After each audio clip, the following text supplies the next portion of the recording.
नमस्ते सभी को, नमस्ते नमस्ते नमस्ते। एक बार बताइए जरा, लाइव हो गई? हाँ अब लाइव हुई क्लास। चलिए, थोड़ी सी टेक्निकल समस्या हो गई थी, अभी ठीक है? अभी ठीक है, अभी ठीक है। नमस्ते सभी को, नमस्ते। पानी पी लेता हूँ फिर क्लास स्टार्ट करता हूँ।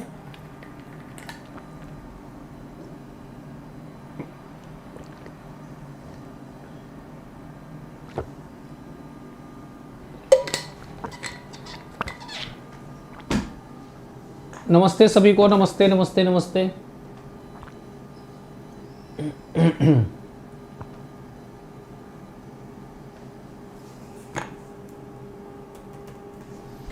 नमस्ते नमस्ते नमस्ते। कंचन रानी, देखो अभी मैं आ गया हूँ लाइव। एक बार जल्दी बताओ, लाइव आ गया हूँ ना? एक बार मैं भी शेयर कर देता हूँ, आप भी शेयर कर दीजिए क्लास को। एक बार क्लास को शेयर कर दो भाई, एक बार सभी लोग क्लास को शेयर कर देना।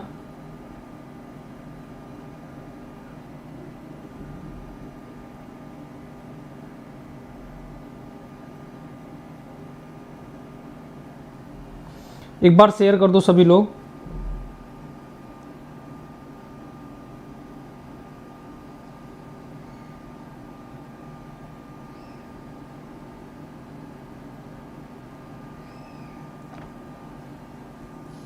सब बढ़िया, सब ठीक ठाक? देखो क्लास दिख रही है? देखो बताओ मुझे, क्लास दिख रही है ना? चलो ठीक है, दिख रही क्लास। अब स्टार्ट करता हूँ।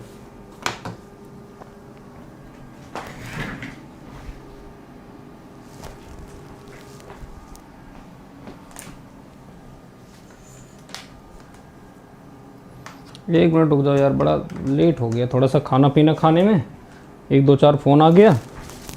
ठीक है, नमस्ते कंचन, नमस्ते सोहा मरियम, यानी प्रवीण खान है ये। अभी ठीक है ना? अभी मैं बढ़ूँ आगे? चलिए शुरू किया जाए। नमस्ते रीना अकेडमी। एक बार आप लोग शेयर कर दिए ना? शेयर कर दिए क्लास को, नहीं किए? कर दिए हैं। मिश्रा जी राही, सुमली नमस्ते, खुश रहो। दीपिका, जागृति, जागृति एक बार सभी ग्रुप में टेलीग्राम पे मैसेज कर दो। अनमोल, मिश्रा जी राही, सुधीर, पूजा मिश्रा, सर मैं आपकी सभी क्लास देखती हूँ। अच्छा, लाइव नहीं देख पाती। सोनिया भाटी, नमस्ते सोनिया। यामिनी, दिव्या, और अपने ग्रुप में भी बोल दो सबको आना, ये क्लास बड़ी इंपॉर्टेंट क्लास है ना? चलिए और बताइए, बाकी सब बढ़िया, सब ठीक ठाक? आज आपको आदिकाल और भक्तिकाल के प्रश्न करा देता हूँ, है ना? करा दूँ ना? आदिकाल और भक्तिकाल के बढ़िया प्रश्न करा देता हूँ, अच्छे वाले, लल्लन टॉप। आवाज़ आ रही है ना सभी को? हाँ कर दिए? चलो ठीक है, आगे बढ़ें। देखो ये क्लास जो है ना, ये क्लास टीजीटी पीजीटी के लिए है।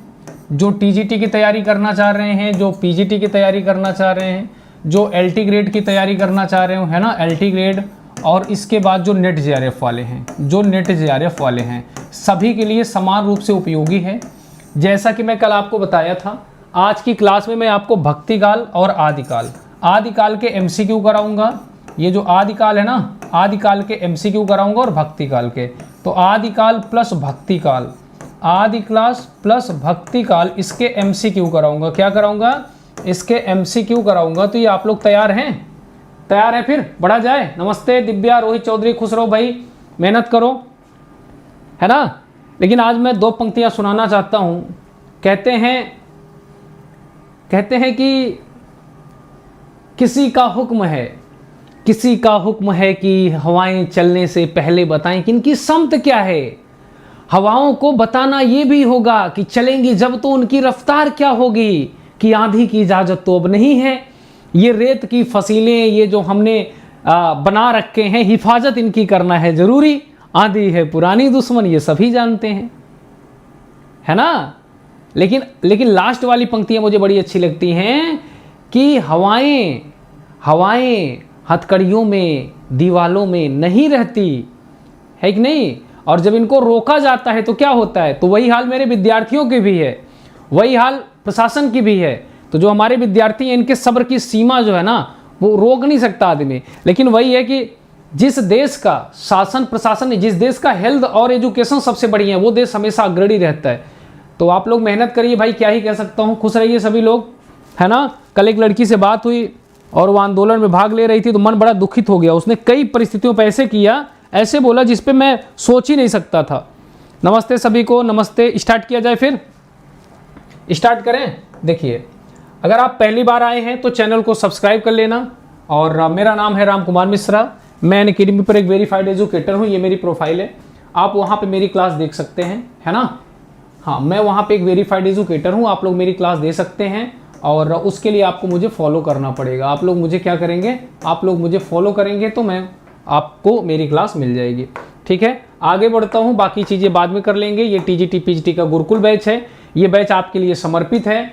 इस बैच में मैं आपको हिंदी साहित्य पढ़ाऊंगा, पूरा कंप्लीट टीजीटी पीजीटी और एलटी ग्रेड के लिए। इसमें संस्कृत की क्लास नहीं होगी, उसके लिए अलग से व्यवस्था करने का प्रावधान किया गया है।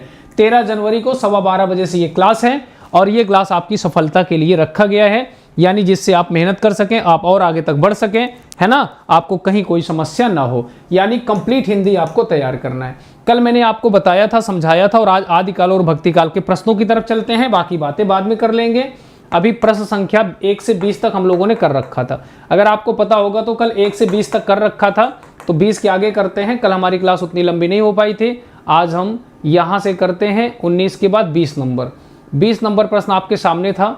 63 साल का महापुरुष ये वाला हो गया था। अब आइए 21 में, आदिकालीन वैदिक ग्रंथ क्या है। यहाँ से हम लोग शुरुआत करते हैं। आदिकालीन वैदिक ग्रंथ क्या है, ये प्रश्न आपको बताना है। चलो बताओ, बाकी लोग आते रहेंगे, जुड़ते रहेंगे। Good afternoon Anju, summer Kannaujia, प्रणाम नमस्कार। भागते हुए आ रहे हो, जल्दी बताओ। 63 महापुरुष वाला महापुराण में था। ये आंसर कल शायद आपको नहीं बताया था, ये महापुराण में है ना। 63 साल का महापुरुषों का जीवन।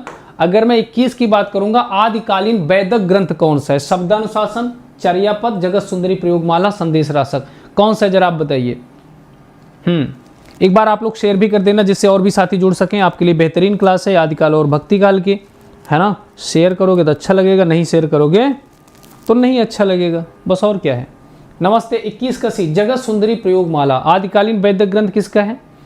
इसमें कौन सा ये आदिकालीन जगत सुंदरी प्रयोगमाला। अब प्रश्न ये बनता है कि है किसका। प्रश्न ये बनता है, सब संदेश राशक अब्दुल रहमान का है ही। चर्यापद किसका है, चर्यापद, चर्यापद किसका है। और ये जो शब्दानुशासन है, शब्दानुशासन हेमचंद का ना। पीडीएफ नहीं सेंड किए थे, टॉपिक का सेंड कर दिया था, प्रश्न का आज सेंड कर दूंगा। बताइए। नमस्ते सोनू, नमस्ते सोमो। जगत सुंदरी प्रयोगमाला किसका है, आप लोग मैसेज करके बताइए। ये इंपॉर्टेंट है, ये आदिकालीन वैदिक ग्रंथ था, जगत सुंदरी प्रयोगमाला। अगर मैं 22 की बात करूं, चौपाई के साथ दोहा रखने की पद्धति को क्या कहते हैं। नमस्ते नमस्ते नमस्ते। Sumo Yadav, Sumo. जूली कहाँ है, जूली आई हैं। अच्छा, जूली शिवलता नहीं आई अभी। सर आर्मी टीजीटी में क्या पढ़ना होता है। उमा दुबे। देखो हिंदी सब में यही आती है जो मैं हिंदी करा रहा हूँ, बाकी सिलेबस मुझे देखना पड़ेगा। सबरपा का था ना वो, हाँ सबरपा का था। चौपाई के साथ दोहा रखने की पद्धति को क्या कहते हैं जरा बताइए। ज्ञात नहीं है। मोनू मलिक रुचि है। चौपाई के साथ दोहा रखने की पद्धति, चौपाई के साथ दोहा रखने की पद्धति को क्या कहते हैं, कड़वक कहते हैं। चौपाई के साथ दोहा रखने की पद्धति को कड़वक कहते हैं। चौपाई के साथ दोहा रामचरितमानस मिलता है, मिलता है कि नहीं मिलता है, मिलता है ना, तो उसको क्या कहते हैं, कड़वक कहते हैं। 22 के अगर हम 23 नंबर की बात करें, पृथ्वीराज रासो बिल्कुल अनैतिहासिक है, इसको किसने कहा है। पृथ्वीराज रासो बिल्कुल अनैतिहासिक है, इसको किसने कहा, एक बार बताइए जरा, एक बार बताओ भाई। और एक बार सभी लोग ना शेयर कर दो यार, मतलब अभी बच्चे उतने जुड़ नहीं पाए हैं, आप लोगों की संख्या बड़ी कम दिख रही है अभी, है ना। चलो जल्दी बताओ। कड़वक वाला हो गया ना, ये क्या हो जाएगा। दिवाकर मिश्रा गुड आफ्टरनून भाई, गुड आफ्टरनून। कड़वक बोलते हैं। आकांक्षा खुश रहो। और बताओ बताओ बताओ बताओ। पृथ्वीराज रासो बिल्कुल अनैतिहासिक है। देखो पृथ्वीराज रासो को एक तो माना है प्रमाणिक, किन किन लोगों ने प्रमाणिक माना है, एक माना है अप्रमाणिक, एक अर्ध प्रमाणिक, एक प्रमाणिक, एक अप्रमाणिक, एक अर्ध प्रमाणिक, 3 है ना। तो आप एक बार देखें, पृथ्वीराज रासो बिल्कुल अनैतिहासिक है, किसने माना है। अगर मैं 23 नंबर की बात करूं, 23 नंबर, तो गौरी शंकर ओझा ने ना अनैतिहासिक। मोहनलाल बिस्वाल पांड्या कहाँ है ना, गलत हो गया, कर दिए शेयर। आपसे बात करनी रेफर। अच्छा मैं लास्ट में आपको बताता हूं कैसे बात हो सकती है। हाँ, गौरी शंकर हीराचंद ओझा। अब यहाँ पे प्रश्न ये बनता है किसने माना है प्रमाणिक, किसने अर्ध प्रमाणिक माना है। तो आप लोग जरा बताइए कौन कौन है जो प्रमाणिक माना है, कौन कौन अर्ध प्रमाणिक माना है, कौन अप्रमाणिक। एक साथ लगे हाथ इसको तैयार कर लेते हैं जिससे दोबारा दिक्कत इसमें ना हो। पृथ्वीराज रासो के बारे में किसने क्या क्या कहा है इसको एक बार जल्दी से बता देंगे जिससे दोबारा यहाँ पे समस्या ना हो। बताइए सुपर टेट कब आएगा? सुपर टेट तो यार तो लेट हो जाएगा। व्हाट्सअप पंचायत वाली कोठरी ओपन कर दूं? अच्छा तो एक बार जरा मुझे बताइए यहाँ पे अगर मैं बात करूँ प्रमाणिक की अप्रमाणिक की, तो आप लोग मुझे बताइए पहले प्रमाणिक फिर अर्ध प्रमाणिक। अगर मैं बात करूँ प्रमाणिक किसने किसने माना है, प्रमाणिक के बाद अर्ध प्रमाणिक फिर अप्रमाणिक ना, जरा आप लोग भी बताइए। शेयर कर दियो समर, बिल्कुल। अर्ध प्रमाणिक और अप्रमाणिक, तो वही अप्रमाणिक वाले में है ना, अर्ध प्रमाणिक और अप्रमाणिक। अप्रमाणिक अब बताइए आप प्रमाणिक, अर्ध प्रमाणिक और अप्रमाणिक। अगर प्रमाणिक की बात करें तो मिश्र बंधु, श्याम सुंदर, मोहनलाल और कर्नल टाड, है ना, यही तो आ जाएंगे। अगर हम प्रमाणिक की बात करें तो मिश्र बंधु, श्याम सुंदर आपके हो गए, है ना, कर्नल टाड हो गए। बताओ मिश्र बंधु, श्याम सुंदर, मोहनलाल बिस्वालाल पांड्या, मोहनलाल बिस्वालाल पांड्या, मोहनलाल बिस्वालाल पांड्या और कर्नल टाड, यही इतने लोग तो माने हैं। तो अब आप एक बात बताओ, तो ये तो इसमें से होगा ही नहीं। मोहनलाल भी आ गए, कर्नल टाड भी हो गए, है ना, ये तो प्रमाणिक माने हैं। अगर अर्ध प्रमाणिक की बात करूं तो हजारी और डॉक्टर सुनीत कुमार चटर्जी, अर्ध प्रमाणिक में हजारी प्रसाद द्विवेदी और सुनीत कुमार चटर्जी, है ना, सुनीत कुमार चटर्जी। और अगर मैं अप्रमाणिक की बात करूं तो किसने किसने माने बताइए? डॉक्टर वूलर, रामचंद्र शुक्ल, है ना, गौरी शंकर हीराचंद ओझा। तो अप्रमाणिक वाले में गौरी शंकर हीराचंद ओझा, डॉक्टर ये क्या बोलते हैं, आचार्य रामचंद्र शुक्ल। आचार्य रामचंद्र शुक्ल भी तो यही मानते हैं, बताइए। आचार्य रामचंद्र शुक्ल हो गए और गौरी शंकर ओझा हो गए। मुंशी देवी प्रसाद, तो डी आंसर हो जाएगा ना। हो गया कि नहीं हो गया? सपना पटेल प्रमाणिक माना, हाँ बिल्कुल। तो ये आप देखो प्रमाणिक में मिश्र बंधु, श्याम सुंदर, मोहनलाल बिस्वालाल पांड्या, कर्नल टाड। अर्ध प्रमाणिक में हजारी और सुनीत कुमार चटर्जी। अप्रमाणिक में आपके कौन कौन मानते हैं आप देखो एक बार, है ना। अप्रमाणिक में आप देखिए जरा कौन कौन हो जाएंगे, कौन कौन हो जाएंगे। रामचंद्र शुक्ल हो गए, गौरी शंकर हीराचंद ओझा हो गए, है ना, हो गए कि नहीं हो गए, ये लोग आपके इसमें आएंगे। तो अगर मैं 24 नंबर की बात करूं, हिंदी काव्य में प्रयुक्त होने वाला 12 मासा सबसे पहले कहाँ मिलता है? ये जो 12 मासा है ये सबसे पहले कहाँ मिलता है बताओ? एक बार आप लोग शेयर भी कर दीजिए, आते ही लाइक कर दिए, बहुत बढ़िया किए। किसको बताओ, जल्दी बताओ। 12 मासा वाला बात आप बताइए, 12 मासा सबसे पहले कहाँ मिलता है? हाँ रोहित, तो ये याद होना चाहिए। मोनू, सरसों कलर वाला अच्छा ठीक हिंदी काव्य में प्रयुक्त होने वाला 12 मासा सबसे पहले किस ग्रंथ में मिलता है? 12 मासा सबसे पहले बीसलदेव रासो में मिलता है। ये देखो, ये ना आदिकाल पे, देखो मैं ये बता रहा हूं आदिकाल पे कितने प्रश्न बन सकते हैं, सारे के सारे प्रश्न मैं आपके सामने रख देता हूं। भक्ति काल के प्रश्न आपके सामने रख देता हूं। अगर मैं 25 नंबर की बात करूं, किस रासो ग्रंथ का एक पद्य जो है वो प्राकृतिक पेंगलम में मिलता है? जरा बताइए, किस रासो ग्रंथ का एक पद्य है जो प्राकृतिक पेंगलम में मिलता है? क्या आप बता सकते हैं? गुरुजी आप नहीं देंगे, राउर वेल पक्का बताओ, किस रासो ग्रंथ का एक पद्य प्राकृतिक पेंगलम मिलता है? गुड आफ्टरनून सुनील कुमार, सुनील कन्नौजिया हैं आप। वंदना, सुनैना रानी सर DSSB हिंदी के लिए तैयारी करवाओगे आप? हाँ बिल्कुल, ऑल कैटेगरी, ऑल TGT।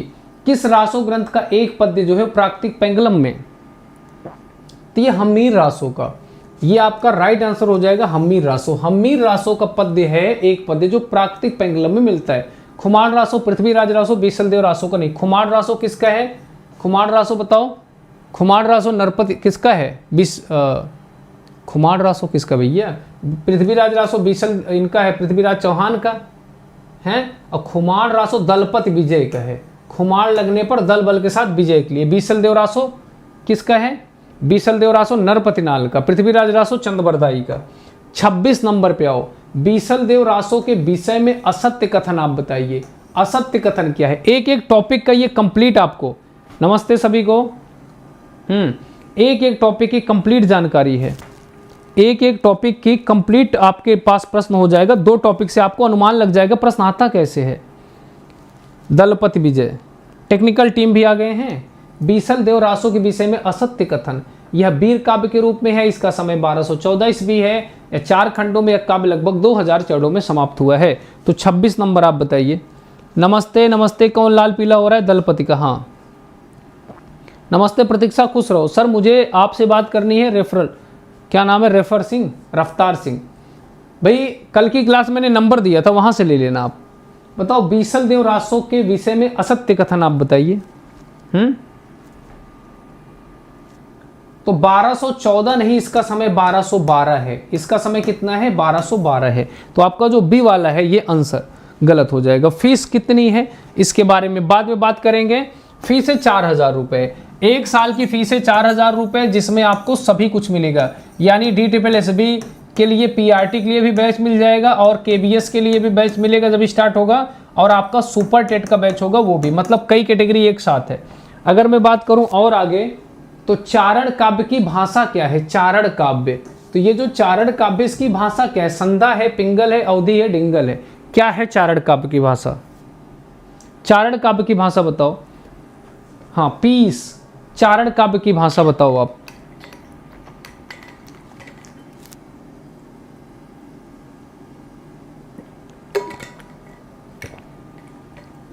खूब अच्छे से क्लास करेंगे, पूरा इसको करा देता हूँ मैराथन 200 लगभग। हाँ PDF सेंड कर देंगे। ओम प्रकाश, हाँ खुश रहो खुश रहो खुश रहो। ओम प्रकाश तुम्हारे लिए, तुम लोगों के लिए मेडल बनवा के रखा हूँ एक्स्ट्रा में, है ना? हाँ मैं अभी देखा, एक्चुअली लेट हो गया था ना। प्रवीण खान बताइए। हाँ चारण काव्य की भाषा क्या है? चारण काव्य की भाषा क्या है? डिंगल है ना, डिंगल यानी वीर गाथा वाली। नहीं नहीं, एक ऐसे संधा भाषा कहाँ हो जाएगी? चारण वाली डिंगल में आएगी ना। एक ऐसे 27 का एक ऐसे बताओ, 27 का एक ऐसे, 27 के ऋतु रानी नमस्ते नमस्ते नमस्ते नमस्ते। 27 का एक ऐसे चारण काव्य में वीर गाथात्मक वाले लिखे गए ना। चारण काव्य में, चारण काव्य वाला तो डिंगल वाला होगा ना। डिंगल होगा कि नहीं? डिंगल होगा ना। अंजू नैन्सी ए नहीं होगा, सुमली डी होगा। बिल्कुल सही बोल रहे हो आप। कौन लाल पीला हो रहा है? ये किसका नाम है? इनका नाम है दीप्ति नामदेव। नमस्ते दीप्ति। अगर मैं 28 की बात करूं, पृथ्वीराज रासो को किसने प्रमाणिक माना है? अभी तो प्रमाणिक वाले माप देखे थे, अभी तो प्रमाणिक वाले माप देखे थे। चलो इसका ट्रिक बना देता हूं। प्रमाणिक,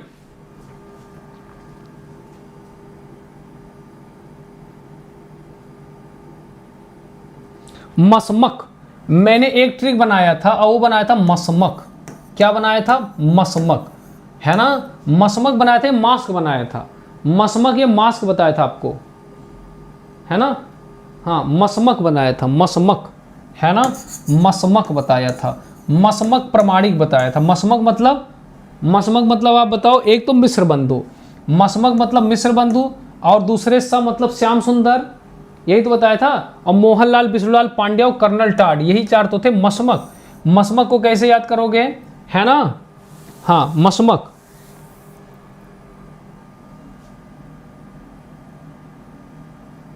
बताओ मसमक को कैसे याद करोगे? मसमक ना,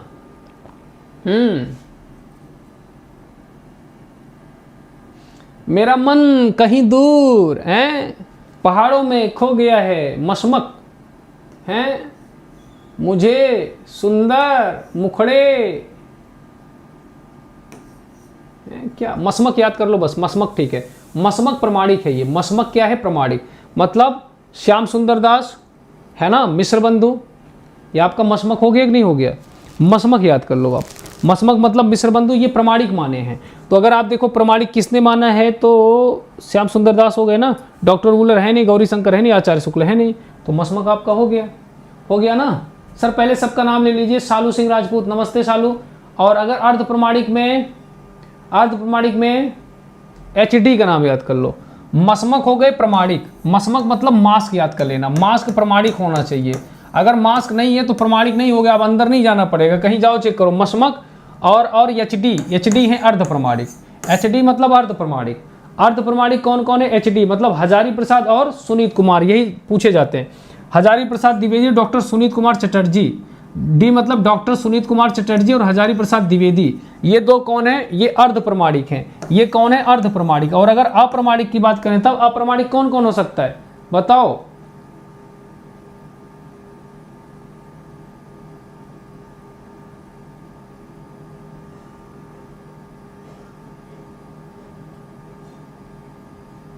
DRG, DRG, DRG कैसे याद करोगे? देखो मसमक हो गया प्रमाणिक, HD अर्ध प्रमाणिक, और DRG हो गए ये अप्रमाणिक। DRG का मतलब डॉक्टर वूलर, R का मतलब क्या है? रामचंद्र शुक्ल, है ना। DRCG, RCG, है ना, डायरेक्ट RCG, है ना, डायरेक्ट RCG, डायरेक्ट RCG कर लो आप, डायरेक्ट RCG कर लो। देखो मसमक हो गए प्रमाणिक और HD हो गए अर्ध प्रमाणिक। HD कौन हो गए? अर्ध प्रमाणिक। और डायरेक्ट RCG, ये डायरेक्ट RCG हो गए आपके ये अप्रमाणिक। डायरेक्ट मतलब डॉक्टर वूलर, RC मतलब रामचंद्र शुक्ल, और जी का मतलब क्या है बताओ? गौरी शंकर ओझा। ये आप देख लो, ये आपकी सही ट्रिक है। एक बार फिर से बताइए, एक बार फिर से बताइए, ये आपकी सही ट्रिक है और याद हो गई आपकी। मसमक है अप्रमाणिक, HD है अर्ध प्रमाणिक, और डायरेक्ट RCG, डायरेक्ट RCG हो गए अप्रमाणिक। याद हो गया? जी हाँ बिल्कुल। मसमक हो गया, अब ये क्या होता है? मसमक प्रमाणिक मतलब ये माँ का मतलब क्या है? मिश्र बंधु श्याम सुंदर दास, और कौन है मिश्र बंधु हो गए? श्याम सुंदर दास और पांड्या ना, मोहनलाल बिसुडाल, क्या नाम था इनका? हाँ, मोहनलाल बिसुलाल पांड्या। और के मतलब कौन? के मतलब कौन भैया? के मतलब कर्नल टाड। तो ये हो गए मिश्र बंधु, ये हो गए श्याम सुंदर दास, ये मोहनलाल बिसुलाल पांड्या और कर्नल टाड। मसमक प्रमाणिक हो गए, HD अर्ध प्रमाणिक, HD मतलब हजारी प्रसाद द्विवेदी और डॉक्टर वूलर। और ये आप देखोगे HD मतलब हजारी प्रसाद द्विवेदी और कौन? हजारी प्रसाद द्विवेदी और कौन? डॉक्टर सुनीत कुमार चटर्जी, हैं। HDC कर लो, डॉक्टर सुनीत कुमार चटर्जी, है ना, HDC डॉक्टर सुनीत कुमार चटर्जी। और डायरेक्ट RCG मतलब डॉक्टर वूलर, रामचंद्र शुक्ल और गौरी शंकर हीराचंद ओझा। अगर मैं और आगे बढ़ूं तो पृथ्वीराज विजय किसकी रचना है? ये आपके लिए थोड़ी सी कठिन हो सकती है। पृथ्वीराज विजय किसकी रचना है? ये आपके लिए थोड़ी सी कठिन हो सकती है, बताओ, है ना। हाँ भैया लाल मत हुआ करो, क्यों लाल हो रहा है यार? एक बार सबके नाम ले लेता हूँ, एक बार मैं भैया सबके नाम ले लेता हूँ, फिर आगे क्लास चलेगी। एक बार मैं सबके नाम ले लेता हूँ। चलो, एक बार है अनवी विश्वकर्मा। अनवी खुश रहो, पास हो जाओ, TGT हो जाओ और हमको लड्डू खिलाओ। और कौन है भाई? एक बार जिनका नाम बचा है, समर कन्नौजिया हो गया, आचार संहिता लागू हो गई। एक बार सभी लोग बता दो किसका नाम? रीना एकेडमी हो गई, रोहित चौधरी का तो हो ही गया था। और गुरुजी आप नाम लेने में भेदभाव क्यों करते हैं? रूबी कुमारी। रूबी खुश रहो, मास्टरनी बन जाओ, सरकारी मास्टरनी मोनू मलिक। और जयंक नाम बचा हुआ है, और क्या नाम है इनका भैया? और रबिता बिजलवान है। गुड आफ्टरनून रबिता, देहरादून से हैं ये। और कौन है? निशा यादव हैं, एंड मिश्रा जी का नाम हो ही गया है। रानू हैं, नमस्ते रानू, खुश रहो, तुम्हारी सारी मनोकामना पूरी हो, हैं। और बताओ भाई, और बताओ, जल्दी जल्दी बताओ किसका नाम रह गया? इसके बाद मैं आगे बढ़ूँ अब। हाँ, प्रतीक्षा का नाम रह गया, प्रतीक्षा, रश्मि पांडे, आकांक्षा, और हो गया ना। चलें अब नीलम कन्नौजिया, बस। चलो अब आगे बढ़ता हूँ। हाँ, तो मसमक हो गए, और HD हो गए, और डायरेक्ट RCG। 3 ट्रिक मैंने आपको याद कराया था, भूलना मत। 3 ट्रिक आपको याद कराया था, भूलना मत। देखो क्या याद कराया था? मसमक याद कराया था, HD याद कराया था, HDC, है ना, सुनीत कुमार चटर्जी, HDS। और आपको याद कराया था डायरेक्ट RCG, है ना, डॉक्टर RCG, ये आपको याद कराया था। पृथ्वीराज विजय किसकी रचना है? अगर मैं 29 नंबर की बात करूं तो पृथ्वीराज विजय किसकी रचना है?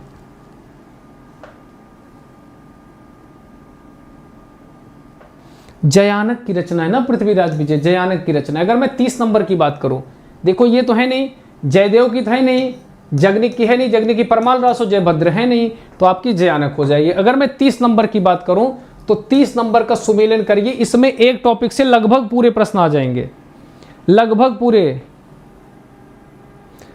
हाँ, ओपी तुमको भूल गए रोहित। मधुकर कवि, धनपाल, रोड़ा कवि, ज्योतिरीश्वर ठाकुर। तो मधुकर कवि का क्या है भैया? मधुकर, बताओ। मधुकर जय मेघ जस चंद्रिका। मधुकर का क्या है? जय मेघ जस चंद्रिका। धनपाल, धन जिसके पास होगा उसका भविष्य अच्छा होगा, भविष्य का। रोड़ा कवि राउर वेल, ठीक है। और ज्योतिरीश्वर ठाकुर वड रत्नाकर, यही तो हो जाएगा। अगर मैं 31 की बात करूं, किस रासो ग्रंथ को आल्हा खंड नाम से जाना जाता है? किस रासो खंड को आल्हा, किस रासो ग्रंथ को? आल्हा वाला तो आप सभी लोग जानते हैं। आल्हा किसको बोला जाता है? परमाल रासो को, नरपति नाल वाली, है ना। अगर मैं 32 की बात करूं, 12 बरस लो कुकुर जीवे और 13 लो जिये सियार, वर्ष 18 छत्री जीवे आगे जीवन को धिक्कार। पुरुष कहाड़ी हव कहो तांबा तोबा ए दोई सूचा, 9 लख पातुरी आगे नाचे पीछे सहज अखाड़ा। बताइए क्या होगा?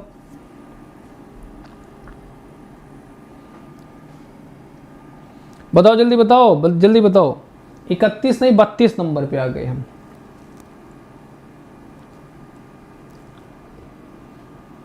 बत्तीस नंबर बताओ, नहीं बता रहे हो आप लोग, 32 नंबर बताओ। जय हिंद योगेंद्र राही।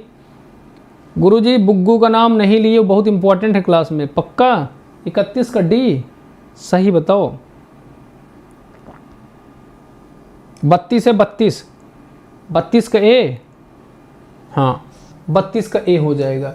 देखो 12 बरस ले कुकुर जीवे और 13 लो जिये सियार जगनिक का है। पुरुष कहाड़ी है कहाँ विद्यापति की रचना है, बिल्कुल ये वाला सही है। तांबा तूबा ए दुई सूचा गोरखनाथ की रचना है। और 9 लख पातुर आगे नाचे पीछे सहज अखाड़ा, ये तो गलत कर दिया क्या कहीं। देखो पुरुष कहाड़ी है कहाँ विद्यापति की रचना है। तांबा तूबा ए दुई सूचा, ठीक तो है तांबा तूबा। 4 क्यों लिखा है? 1 4 के बाद फिर 4 क्यों लिखा है? तो गलत लिख दिया। ये तो ऑप्शन ही गलत हो गया है, ये तो ऑप्शन ही गलत हो गया ना, ये तो ऑप्शन ही गलत हो गया ना। तांबा तूबा चरपट नाथ का ना, तभी तो गलत ही हो गया। ये 2 होना चाहिए यहाँ पे ना, 3 की जगह यहाँ पे 2 होना चाहिए। और 9 लख पातुर आगे ना चाहिए गोरखनाथ का, यहाँ पे 3 होना चाहिए। यहाँ पे क्या होना चाहिए? 3। ये आपका सही है ना, ये आपका सही है ना, प्रतीक्षा हो जा, ये आपका सही। ऑप्शन गलत है। प्लीज करिए सर आप पढ़ाने आए फिर लोग, अरे लोगों क्यों ना नाम लूँ भैया, लोग हमारे हैं, उनको अच्छा लगता है तो काहे ना नाम लूँ, इसमें कौन सा गुनाह है? अरे मोर बप्पा इसमें कौन सा गुनाह है भैया, हमारे विद्यार्थी हैं, हम उनकी हाजिरी लगा रहे हैं, इसमें कौन सा गुनाह है? अमीर खुसरो का पूरा नाम क्या है? पढ़ाने आने का मतलब ये थोड़ी होता है, ये तो वही बात हुई हैं। अरे गजब है, हमारे बालक हैं, हमारे विद्यार्थी हैं हमारे।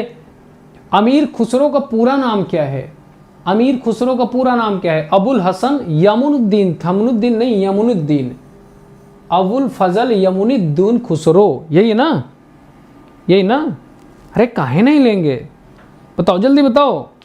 तो अगर आप देखोगे अमीर खुसरो का पूरा नाम क्या है, तो अमीर खुसरो का पूरा नाम अबुल हसन यमुनुद्दीन। मनी कुमारी, मनी बहुत अच्छी स्टूडेंट हैं आप, है ना, रेगुलर रहती हैं, कई कई नाम स्किप हो जाता है माइंड से। 34 बताओ। जय मयंक जय चंद्रिका, हमीर रासो, रणमल छंद, विजय पाल रासो, पूरा का पूरा आदिकाल और भक्तिकाल। अरे मोर बप्पा काहे भैया, बताओ।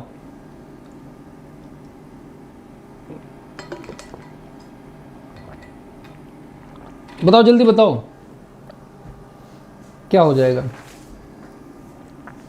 बी वाला सी वाला?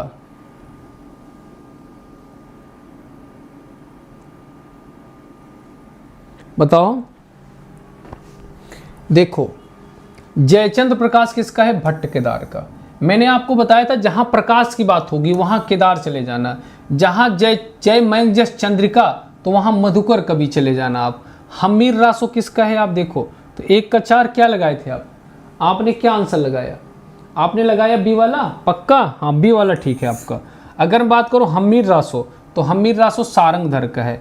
रणमल छंद आप देखोगे तो श्रीधर का है। और विजय पाल रासो नरपति नाल का, नल सिंह का। नरपति नाल का तो वो है ना परमाल रासो, विजय पाल रासो नल सिंह का, यानी आपका बी वाला हो जाएगा। 34 का हो जाएगा ना।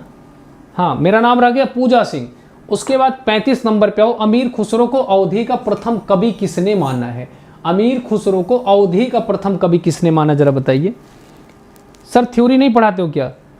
थ्योरी पढ़ाता हूँ, आज कल थ्योरी पढ़ा रहा था, आज आपको प्रश्न करा रहा हूँ। अमीर खुसरो को अवधी का प्रथम कवि किसने कहा? एक दिन आधुनिक काल पे एक डेमो और रख लेता हूँ, आपको बताता हूँ आधुनिक काल का जन्म कैसे हुआ, आधुनिक काल कैसे शुरुआत हुई, यहां से आपको समझाता हूँ, ठीक है ना। अमीर खुसरो को अवधी का प्रथम कवि किसने माना है? नामवर ने, डॉक्टर रामकुमार वर्मा ने, आचार्य शुक्ल मिश्र। ये पूरा टॉपिक आपका रिवीजन हो जाएगा। डॉक्टर रामकुमार वर्मा ने माना है, ना कि आचार्य शुक्ल ने माना है। यह प्रश्न आपका गलत हो गया। 34 कवि अंजू यादव का सही है।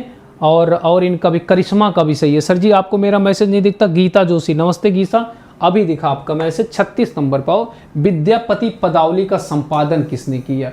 विद्यापति। अगर आप मेरे द्वारा प्रश्न ही कर लिए, अगर आप मेरे हर टॉपिक के प्रश्न कर लिए सारे, तो आप समझ लेना कि आपकी लगभग 60% तैयारी हो जाएगी, अगर आप प्रश्न ही ढंग से कर लिए तो भी। विद्यापति पदावली का संपादन, क्योंकि सारे टॉपिक से मिक्स करके मैं बनाया हूं, मतलब सारे टॉपिक। विद्यापति पदावली का संपादन किसने किया?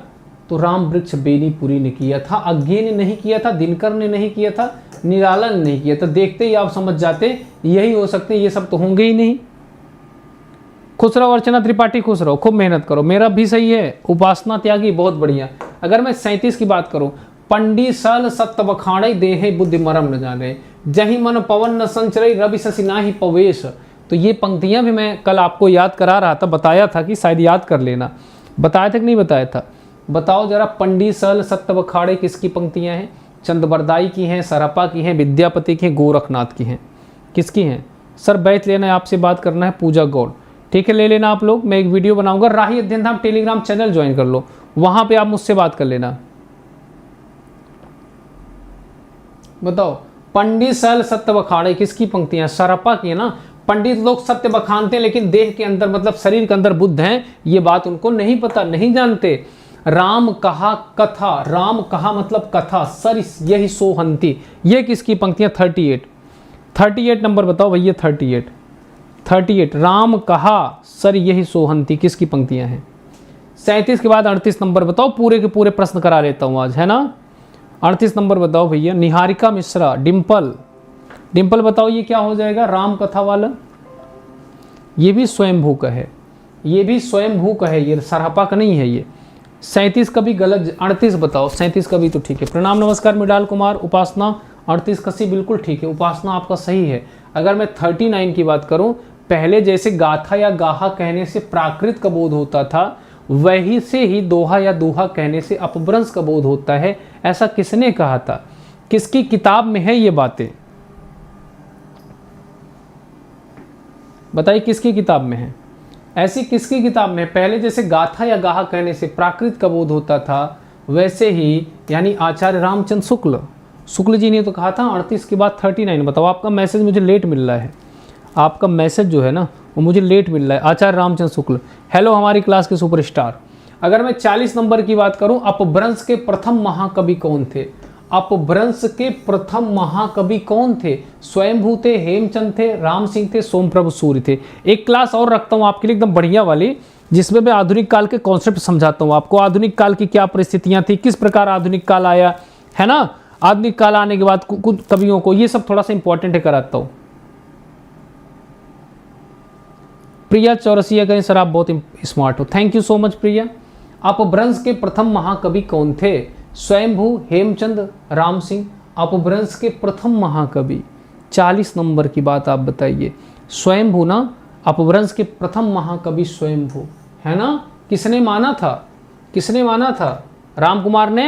अब चलिए आपको ले चलता हूं आगे। कहाँ ले चलता हूं? आगे। मिश्र बंधुओं द्वारा रचित मिश्र बंधु विनोद कितने भागों में है? मिश्र बंधु विनोद कितने भागों में, जरा बताइए।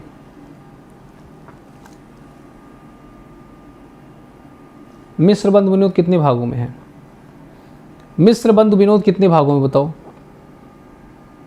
मिश्र बंधु विनोद कितने? 41 पे आ जाओ आप, 41 पे आ जाओ आप, 41 नंबर पे। Good afternoon सुभी Shukla, good afternoon सभी को। सर आप मेरा नाम नहीं लिए, क्या नाम है? प्रतिभा। नमस्ते प्रतिभा, खुश रहिए, खूब मेहनत करिए। देखो एक काम करना आप लोग, सबसे पहले तो ये चैनल सब्सक्राइब कर लो, है ना। और जो लोग मुझसे बात करना चाहते हैं वो राही अध्ययन धाम टेलीग्राम चैनल ज्वाइन कर लें। ये जो राही अध्ययन धाम है ना, जिस नाम से आपका ये यूट्यूब चैनल है, इसी नाम से आपका टेलीग्राम चैनल भी है, राही अध्ययन धाम। क्या नाम है? राही अध्ययन धाम। इसी नाम से आपका चैनल भी है, वो भी आप ज्वाइन कर लेना, मतलब टेलीग्राम। यहाँ पे मैं आपको PDF दे देता हूँ। यहाँ पे आप मेरा नंबर लेके अगर आपको मुझसे बात करनी तो आप कर सकते हैं, वो भी जब मैं फ्री रहूँगा तब। दूसरा, अगर ये नहीं मिलता है, आपको दिक्कत होती है, हिंदी भाई राम सर आप सर्च कर लो। आप क्या सर्च कर लो? हिंदी भाई राम सर। अगर आपको मैं यहाँ भी नहीं मिलता हूँ तो आप मुझे फेसबुक पे भी मैसेज कर सकते हो, इंस्टाग्राम पे मैसेज कर सकते हो। फेसबुक ID मेरी है राम मिश्रा के नाम से, केवल आपको डालना है राम मिश्रा, ये फेसबुक, और अगर इंस्टाग्राम की बात करूं तो राम मिश्रा राही। तो ये 4 भागों में, प्रथम भाग कब, प्रथम 3 भाग और 4, मतलब 4 भागों में है ना। पहले प्रथम 3 भाग, फिर चौथा भाग 1934 में। अगर मैं बात करूं जनता की चित्तवृत्ति का संचित प्रतिबिंब, यही बात मैं कल बताया था, 4 प्रकार होती है। एक होती है वर्णानुक्रम पद्धति, एक होती है कालानुक्रम पद्धति, एक होती है वैज्ञानिक, और एक होती है विधेय पद्धति। हिंदी साहित्य इतिहास लेखन की 4 पद्धतियां होती हैं, और जनता की चित्तवृत्ति को जो माना है उन्होंने आचार्य रामचंद्र शुक्ल ने माना है। माना कि नहीं माना है, आप खुद बताओ। माना ना डिम्पल, नमस्ते डिम्पल, माने ना। मिश्र बद विनोद चाल, बिल्कुल कल्पना एकदम ठीक है आपका। टीजीटी वीटी की वैकेंसी आएगी कि नहीं आएगी, बिल्कुल आएगी, है ना। लवली चौधरी, अगर मैं 43 की बात करूं, आचार्य शुक्ल ने आदिकाल की समय सीमा क्या मानी, कल आपने पढ़ा तक नहीं पढ़ा था, कल आपको पढ़ा रहा तक नहीं पढ़ा रहा था।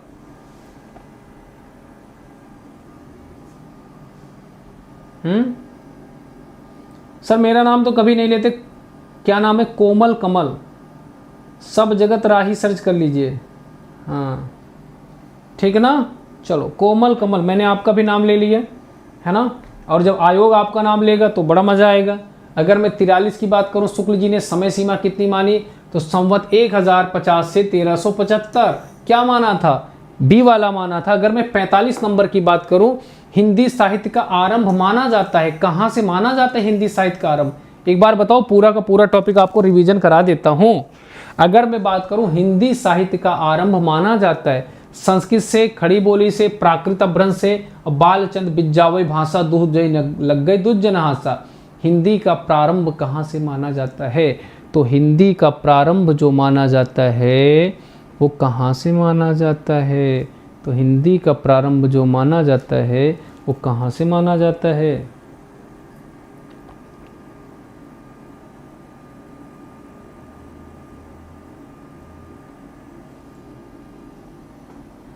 चौवालीस की भी खड़ी बोली से, बहुत अच्छा, बहुत बढ़िया, उम्दा प्रदर्शन है आप लोगों का। उम्दा, उम्दा मतलब आप जानते हो ना, सबसे सुपरस्टार।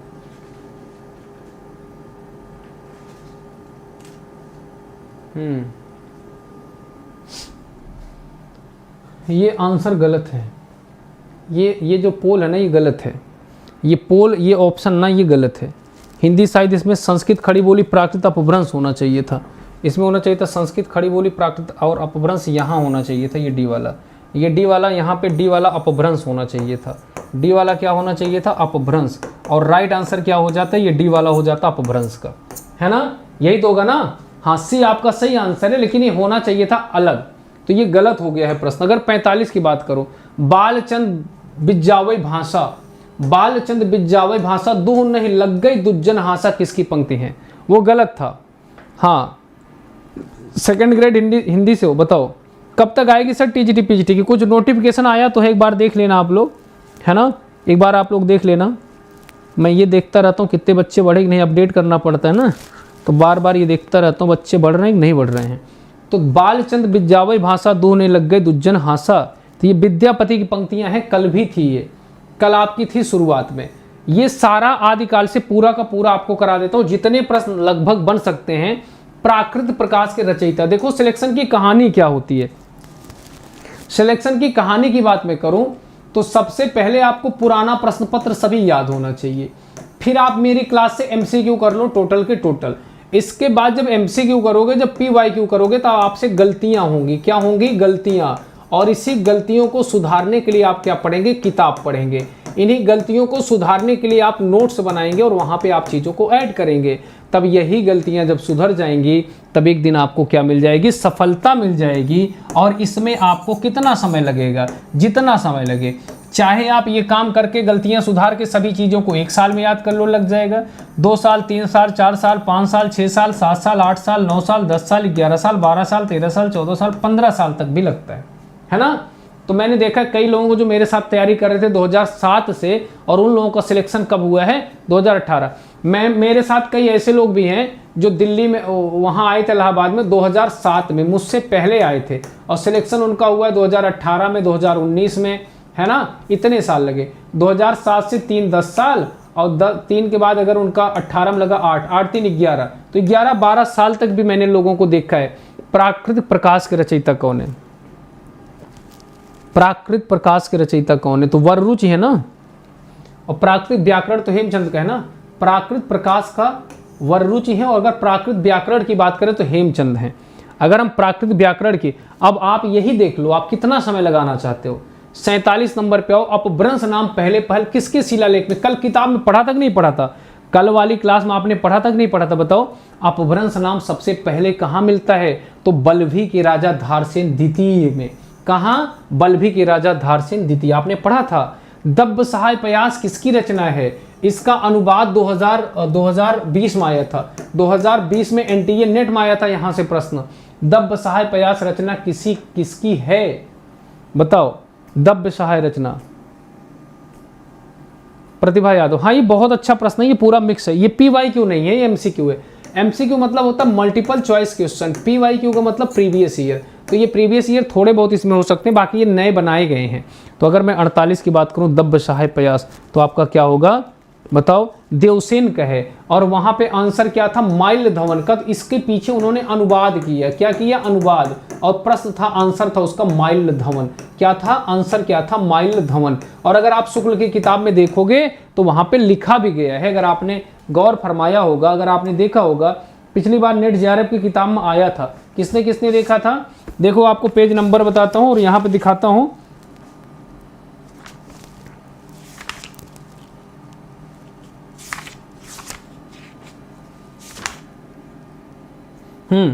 ये प्रकरण 2 में देखो, प्रकरण 2 में रामचंद्र शुक्ल की किताब देखोगे आप तो लिखा है, जो जिड़ सांसठ भाष सही सो मैं कहियो सार। लिखा है कि दब्ब सहाय प्रयास द्रव्य स्वभाव प्रकाश नामक एक ग्रंथ दोहों में बताया गया था, जिसके पीछे से माइल धवन ने गाथा या साहित्य की प्राकृत में रूपांतरित किया था। इसके पीछे जानिए। यहां से डायरेक्ट प्रश्न आया था 2020 में। आया तक नहीं आया था? आया तक नहीं आया था? आया था ना। हाँ, अरे रोज बुक्स बनाओ। क्या नाम है? तेजाराम बोरा। मैं बता चुका हूं, है ना, एक बार किताब बता चुका हूं। इसके पहले वाली क्लास देख लेना। आदि पुराण और उत्तर पुराण, ये प्रश्न थोड़ा सा गलत है, हैं? ये प्रश्न गलत है ना। आदि पुराण और उत्तर पुराण, ये प्रश्न गलत है। किसकी रचना है? आदि पुराण उत्तर पुराण। आदि पुराण अलग है, उत्तर पुराण अलग है ना। डिंपल कहाँ हो? डिंपल, एक बार किताब का बताया हूं, आप देख लेना। बताओ मोनो पूजा, ये गलत है कि सही है? आदि पुराण और उत्तर पुराण सही है गलत है? वापस आ गए, गैया चारा दे के बहुत बढ़िया काम किए। वो तो रामचंद्र शुक्ल की किताब थी, वो तो शुक्ल जी की किताब थी। ओम प्रकाश, आदि पुराण किसकी, उत्तर पुराण किसकी? दोनों अलग अलग है ना। जिनसेन की है। उत्तर पुराण 89।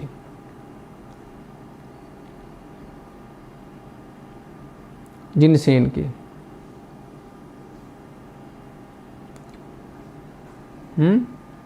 जिनसेन की ना, गलत है ना। अब ये क्या है? इसको आप लोग होमवर्क HW मुझे मैसेज करके बताओगे। इसको टाइप करके बताना, तब याद रहेगा। जब उसको टाइप करोगे ना, जब इसको आप टाइप करेंगे ना, तब आपको याद रहेगा। मुझे क्लास के बाद टाइप करके बताना। चलो अब तुम टाइप कर देना, यहाँ नीचे सब देख लेंगे, है ना। 50 का तरुवर पंच बिड़ाल में बौद्ध शास्त्र में निरूपति में कौन सा पंच प्रतिबिंबित है? मतलब का तरुवर पंच बिड़ाल में बौद्ध शास्त्र में जो निरूपित है, इसमें कौन से पंच प्रतिबंध हैं? पंच बिड़ाल में ये जो पंच हैं, कौन से पंच प्रतिबंध हैं? बताओ जरा। हाँ गलत है सुमली, वो प्रश्न गलत है। दोनों अलग अलग है, मतलब उत्तर पुराण अलग है, आदि पुराण अलग है। आज कोई कविता सुना देता हूं।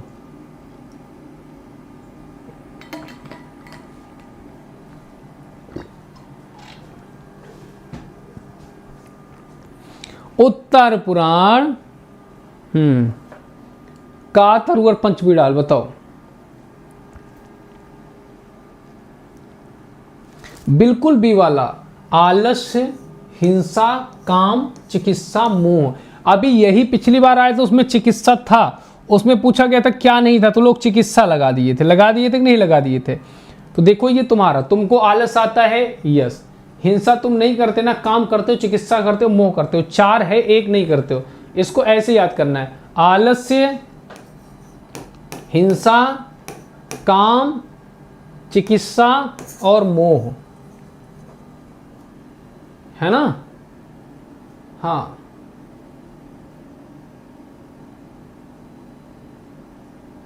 ठीक है ना। हाँ ठीक है, चिकित्सा, मोह। आही काची मोह मोची का ही, ठीक ना। Okay clear. तो आलस्य, हिंसा, काम, चिकित्सा, मोह। अगर मैं और आगे बढ़ूं, कालक्रमानुसार सही अनुक्रम बताइए। ये आपके टीजीटी, पीजीटी, नेट, जेआरएफ दोनों के लिए इंपॉर्टेंट है। कहाँ रहते हो, आपसे मिलना है। मैं रहता हूँ दिल्ली में, मैं दिल्ली के मुखर्जी नगर से लाइव होता हूँ, मुखर्जी नगर के बगल में। तो आप लोग यहाँ मिल सकते हो अगर कभी आना हुआ तो। कालक्रमानुसार सही क्रम बताइए। सरहपा, कढ़पा, विरूपा, लुइपा कौन है सबसे पहले। अब देखो यहाँ पे दो प्रश्न कट जाएंगे, एक लुइपा कट जाएगा, एक ये कट जाएगा। अब सरहपा बचे और कौन बचे, ये बचे। तो सरहपा के बाद कढ़पा आएंगे, लुइपा आएंगे। अब बताओ विरूपा और लुइपा। तो 51 का क्या सही हो जाएगा, 51 का क्या हो जाएगा, घ वाला। सरहपा, लुइपा, विरूपा, कढ़पा, यही तो हो जाएगा, एक डी।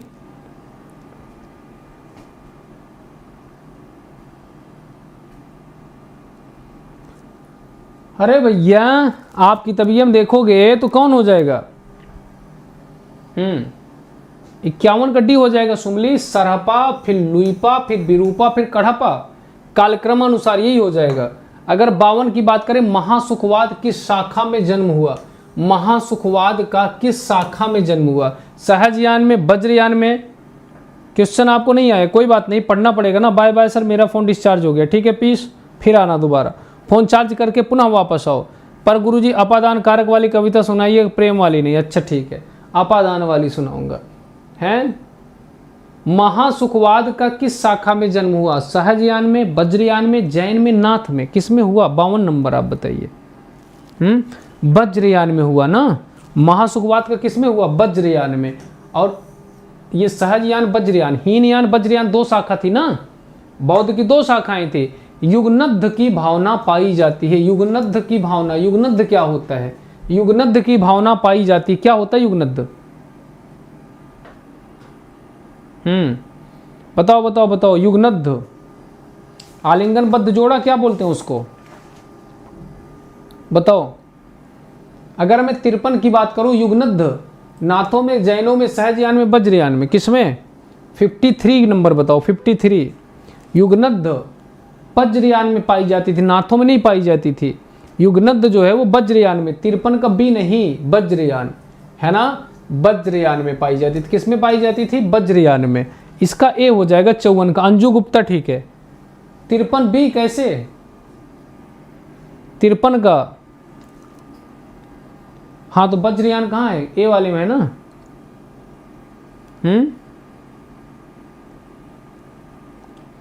वज्रयान ना, 50 हो गया। अच्छा चलो दो पंक्तियां सुना देता हूँ, आपका भी मन हो जाए, थोड़ा सा मेरा भी मन भारी हुआ है। हाँ कुछ 2-4 पंक्तियां सुना के तब आगे बढ़ता हूँ। एक डायरी निकालता हूँ, क्योंकि मेरा भी ना पता नहीं दोपहर में आलस आता है। तो दोपहर वाली क्लास में उतनी ऊर्जा, उतनी ताजगी रहती नहीं है। तो 2-4 पंक्तियां हो जाए, कुछ गाना फाना। वज्रयान में ना वो सही है बिल्कुल। बताओ क्या सुनाऊं, बताओ क्या सुनेंगे आप, क्या सुनना पसंद करेंगे, किस तरीके का गज़ल, गज़ल सुनेंगे, कुछ क्या सुनेंगे बताओ। 4 पंक्तियां सुना के।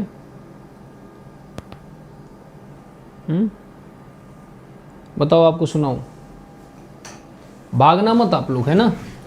हाँ 4 पंक्तियां आपको अर्पित करता हूं, समर्पित करता हूं। तो परियम आलस आता ना हो। लखीमपुर खीरी, सुमली दीदी रिकॉर्डिंग। बताओ क्या सुनाऊं, क्या सुनाऊं आप बताओ। कुछ नया सुनाने का मन कर रहा है, कुछ नया सुनाने का मन कर रहा है। हे पत्नी के पूज पिताजी, गजल। साक्षी यादव, गजल सुनाओ, गजल।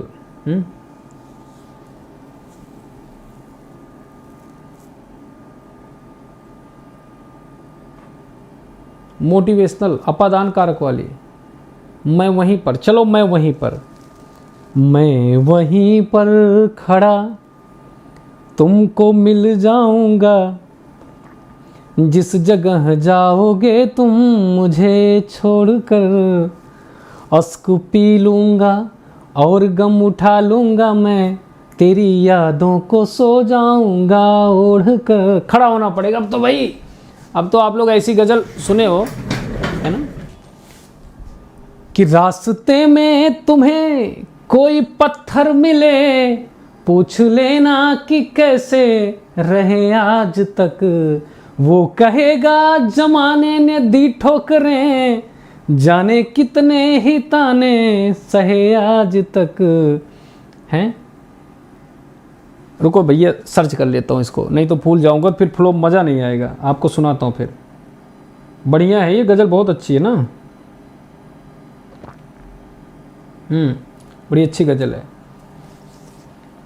तो जब भी बारिश की बूंदें भिगोए तुम्हें, देख लेना कि जब भी बारिश की बूंदें भिगोए तुम्हें, सोच लेना कि मैं रो रहा हूँ कहीं।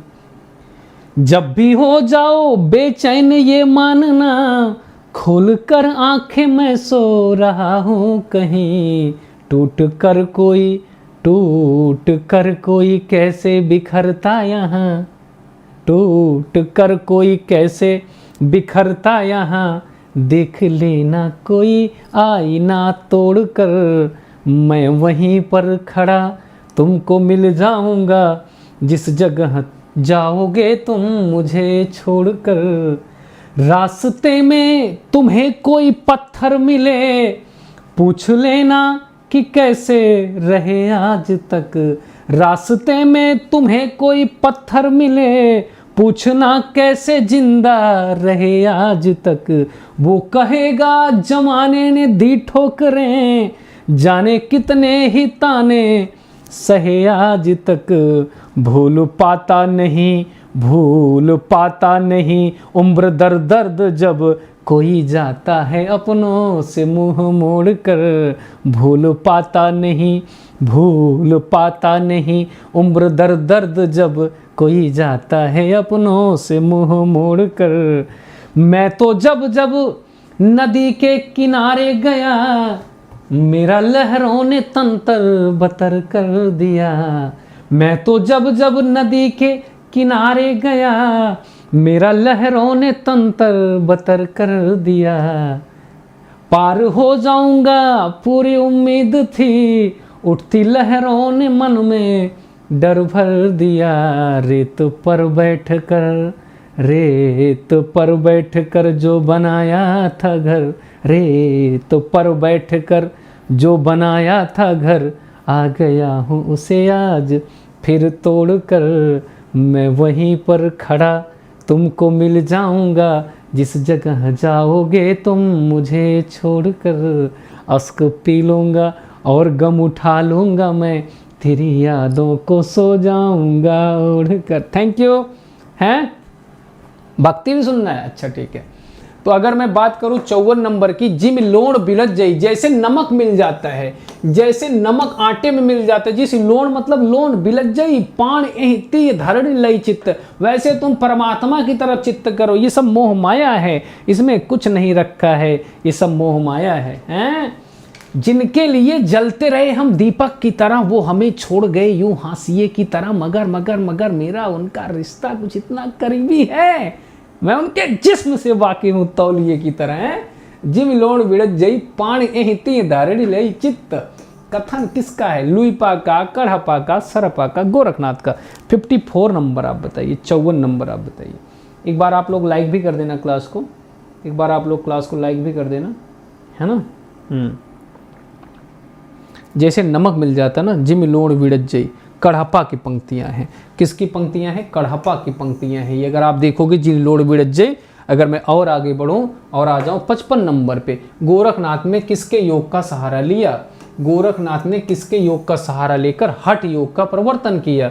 तो आप बताइए किसके योग का सहारा लिया? और एकदम बढ़िया प्रश्न है, एकदम बढ़िया। पानी पी लेता हूँ, इसे बड़ी मेहनत लगती है। मजा आ गया। नीलोफर,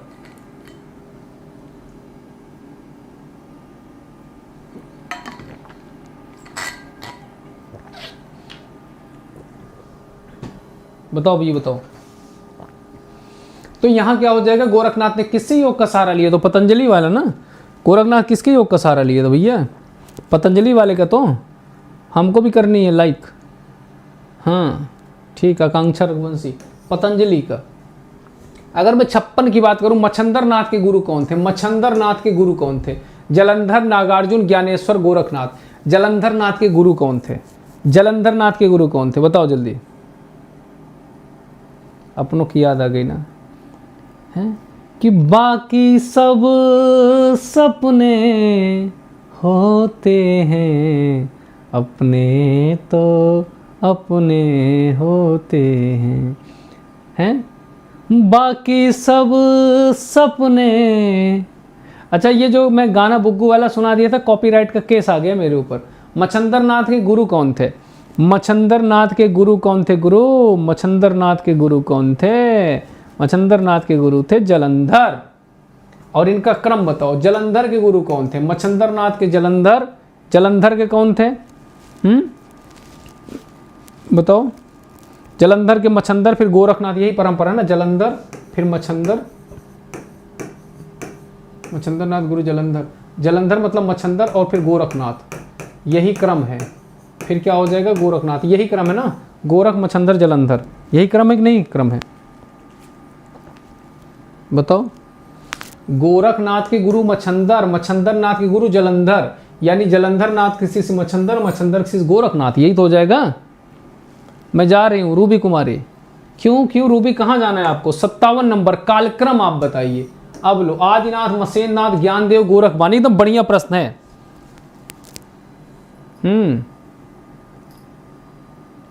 क्लास में ठीक है। कालक्रम के अनुसार बताओ।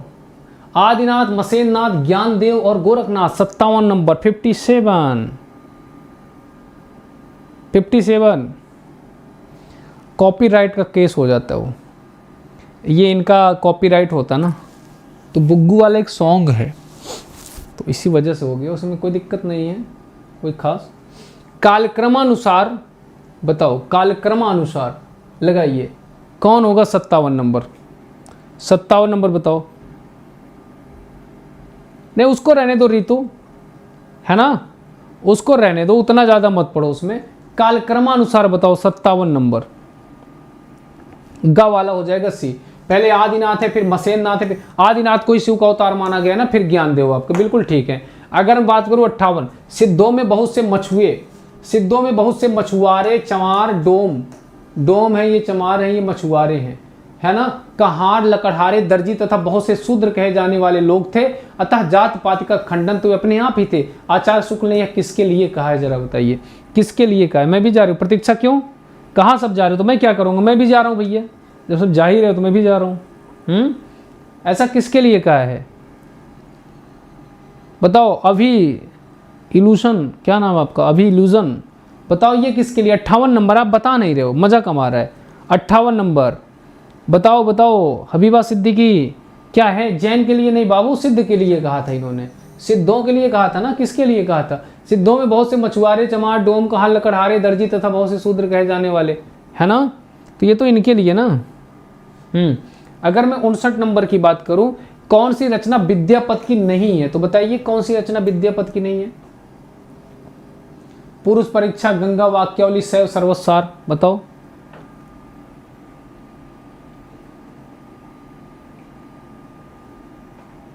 बड़ा कठिन प्रश्न है। बताओ। सिद्ध वाला बहुत बढ़िया। ये देखो, ये संक्षपट्टक नहीं है, बाकी ये तीनों है। शैव सर्वसार, गंगा वाक्यावली, पुरुष परीक्षा, भू परिक्रमा, ये सब है। ये किसका? एक नाम है, आप लोगों ने सुना होगा, और उनका नाम है भैया जिनवल्लभ सूरी। सुना है कि नहीं सुना है? जिनवल्लभ सूरी।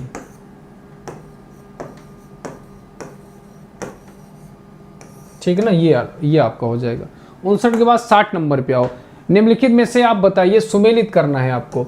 राहुल सांकृत्यायन, गणपति चंद्रगुप्त, मिश्र बंधु, ग्रियर्सन, कौन है इसमें? 60 नंबर बताओ, जल्दी बताओ। अच्छा, उसमें तो ऑप्शन हो गया एनटीए वाले में, मतलब अनअकैडमी एप्लीकेशन पे गा सकते हो, यहाँ नहीं है ना। राहुल सांकृत्यायन, गणपति चंद्रगुप्त, मिश्र बंधु। अब आप देखो, आप यहाँ पे आप देखो राहुल मिश्र बंधु, मिस्र बंधु ने क्या माना है? प्रारंभिक काल माना था। ग्रियर्सन ने क्या माना है? चारण काल माना है। राहुल सांकृत्यायन ने क्या माना है? बताओ। सिद्ध सामंत, राहुल ने सिद्ध सामंत 1 का 4 कहाँ है? यहाँ पे भी है, यहाँ पे भी है। गणपति चंद्रगुप्त ने आरंभिक काल माना था, तो बी का 1 ये वाला हो गया आपका, है ना। मिस्र बंधु ने क्या माना है? प्रारंभिक काल माना है, ये हो गया। ग्रियर्सन ने चारण काल माना है, तो बी वाला हो जाएगा ना। बी वाला होगा कि डी वाला? बी वाला होगा ना। कैसे बता रहे हो आप लोग? सी वाला कैसे? बी वाला होगा ना। अरे ये तो बी वाला होगा, ये तो बी वाला होगा ना। अगर मैं 61 की बात करूं, आचार, रास, जाग, चरित शैलियां किसमें मिलती हैं? आचार, रास, जाग, चरित, है ना। जैसे जुगमान चलित, परिमाण, चरित, चरित वाली, ये कहाँ मिलती हैं? आचार, है ना। रास, जाग, जाग है, क्या नाम है इसका? बताओ जल्दी, बताओ जल्दी। और एक बार आप लोग शेयर भी कर देना यार क्लास को। फाग है, फाग। आचार, रास, फाग है, ये जाग नहीं, फाग। तभी तो मैं सोच रहा हूँ क्या लिखा है ये। आचार, रास, फाग, चरित शैलियां मिलती हैं किसमें? 61 का। बताओ बताओ बताओ बताओ बताओ। ये जैन साहित्य मिलती, नाथ साहित्य में नहीं, जैन साहित्य में। जैन साहित्य अगर आप पढ़ोगे तो आपको मिलेगा कि नहीं मिलेगा? हैं, जैन वाला आपको रास भी तो मिलेगा, किसमें मिलेगा? बताओ। नहीं बताओगे? क्या कर रहे हैं सब लोग बात नहीं करते। टेट वाली क्लास बहुत बात होती है, ये लोग सब बहुत सीरियस हैं, ये सब बहुत सीरियस है। रास वाला अगर मैं 61 की बात करूं, लघुनयन चक्र दर्शन सार, लघुनयन चक्र और दर्शन सार, ये किसकी रचना है? श्रावकाचार। लघुनयन चक्र, दर्शन सार और श्रावकाचार आदि ग्रंथ किसके हैं? जल्दी बताओ किसके ग्रंथ हैं ये सब? हेमा मीना बताओ, हेमा किसके ग्रंथ हैं ये?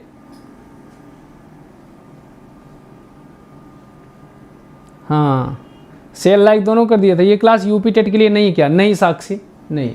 लघुनयन चक्र, दर्शन शास्त्र और श्रावकाचार देवसेन की रचना है ना। किसकी रचना है? देवसेन की रचना है। देवसेन, यानी राइट आंसर डी वाले हो जाएंगे। अगर मैं 63 नंबर की बात करूं, प्राण संकली, शब्दी, नरवय बोध, ये जो प्राण संकली है, ये जो शब्दी है, ये जो नरवय बोध है और पंचमात्रा आदि किसकी रचना है? बहुत इंपॉर्टेंट है। प्राण संकली, नरवय बोध आपको याद कराया था, ये आपको याद कराया था। किसकी रचना है? तो ये गोरखनाथ की रचना, अगर आपको याद होगा तो ये किसकी रचना है? गोरखनाथ की। याद है या नहीं याद है? गोरखनाथ की रचना है। किसकी रचना है? गोरखनाथ की। है या नहीं है ना? 1 मिनट रुकना तो।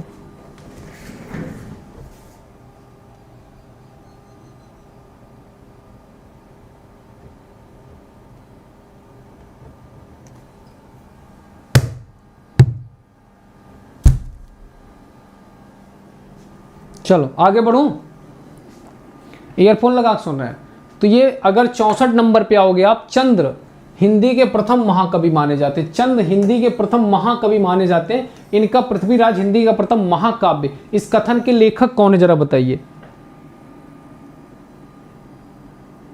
हाँ, वो काम भला क्या काम हुआ, बताओ। एक गाना सुने हो आप लोग? अरे उठ जा भाऊ, अरे उठ जा भाऊ, उठ जा साले, बोर हो गई मुर्गी भी अब बांग मार के बोर हो गई हैं। अरे उठ जा साले, उठ जा भाऊ, बोर हो गई। अरे पीयूष मिश्रा उनका गाना एक बार मैं सुन रहा था, मैं कहा हैं मुर्गी भी अब बांग मार के बोर हो गई। चंद हिंदी के प्रथम महाकवि हैं। अगर ये 64 नंबर की बात करूं मैं, तो आचार्य रामचंद्र शुक्ल का है। किसका है? आचार्य रामचंद्र शुक्ल का। ये शैली बड़ी मजा है। गोरखनाथ की रचनाओं को गोरख बानी नाम से संपादित किसने किया था? गोरख बानी नाम से कितने संपादित किया था बताओ? अरे उठ जा, उठता है कि लात मार के खड़ा करूं, सुबह सवेरे काहे पंगा करता है रे। उठता है कि लात मार के खड़ा करूं, क्यों सुबह सवेरे काहे पंगा करता है। देख कि तेरी जोरू बंठन के है खड़ी, खुदा कसम चौथाई मोहल्ला मरता है रे। भाई साहब मैं कहा ये कौन सा गाना है?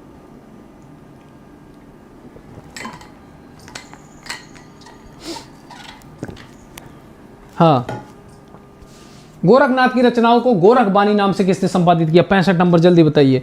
गोरख बानी नाम से पीताम्बर दत्त बड़तवाल ने किया था। एक बार रेस पकड़ो तो 66 नंबर। भाषा सर्वेक्षण के रचयिता कौन है? भाषा सर्वेक्षण के रचयिता श्याम सुंदर हैं, धीरेन्द्र वर्मा है, ग्रियर्सन है, किशोरीदास। थोड़ा तेज करें नहीं तो भक्ति काल रुक जाएगा।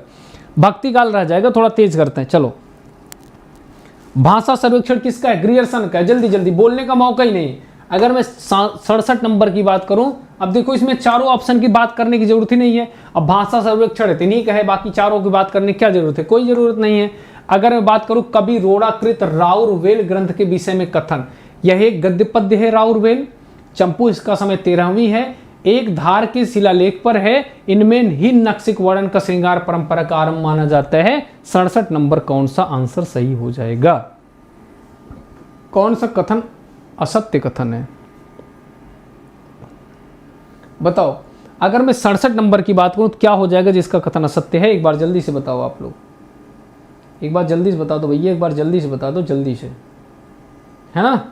एक बार जल्दी से बता दो आप लोग।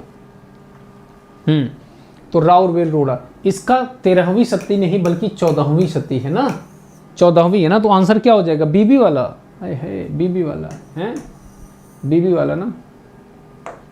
68 नंबर, आध्यात्मिक रंग के चश्मे, आध्यात्मिक रंग के चश्मे से आजकल बहुत सस्ते हो गए, ये तो आप जानते ही हो। हाँ, एक गाना सुने हो कि नहीं सुने हो कि मुश्किल है अपना मेल प्रिय, ये प्यार नहीं है खेल प्रिय, है ना? कि मुश्किल, सुने हो कि नहीं सुने हो? आध्यात्मिक रंग के चश्मे आजकल बहुत सस्ते हो गए। अगर मैं इसकी बात करूं तो किसके लिए कहा गया है बताओ? हैं, आचार्य शुक्ल ने कहा है ना, आचार्य शुक्ल का कथन है ना। किसकी पंक्ति है? आचार्य शुक्ल। किसके लिए? जयदेव के लिए, विद्यापति के लिए, किसी के लिए कहा था? भाव न होय अभाव न होय किसकी पंक्तियां हैं? भाव न होय अभाव न होय, ये किसकी पंक्तियां हैं? आपको मैं फिल्टर करा रहा हूं प्रश्न का। 10वीं होगा?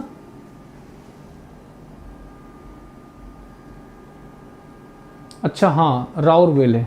ठीक है ठीक है ठीक है ठीक है ठीक है ठीक है ठीक है गुरु, ठीक है। राउरवेल 10वीं 11वीं है वो? 10वीं 11वीं? 10वीं है कि 11वीं है राउरवेल का? रोड़ा कभी ना राउरवेल।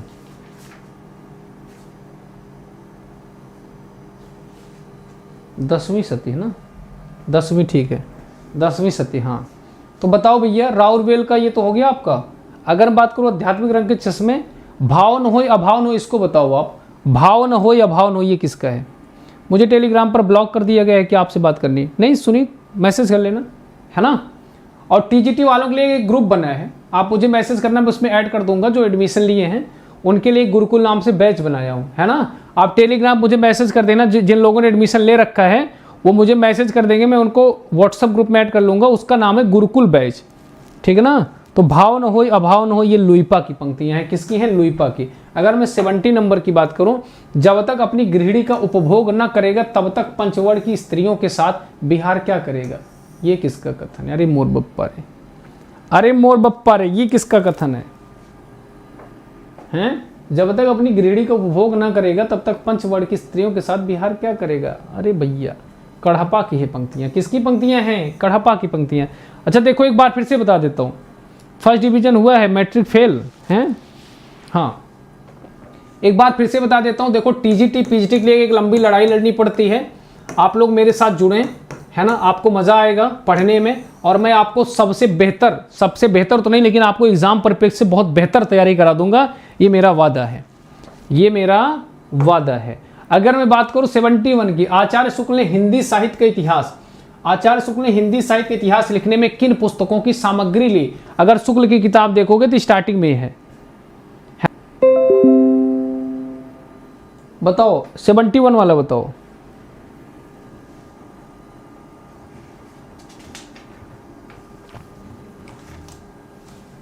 हम्म, 71 वाला बताओ।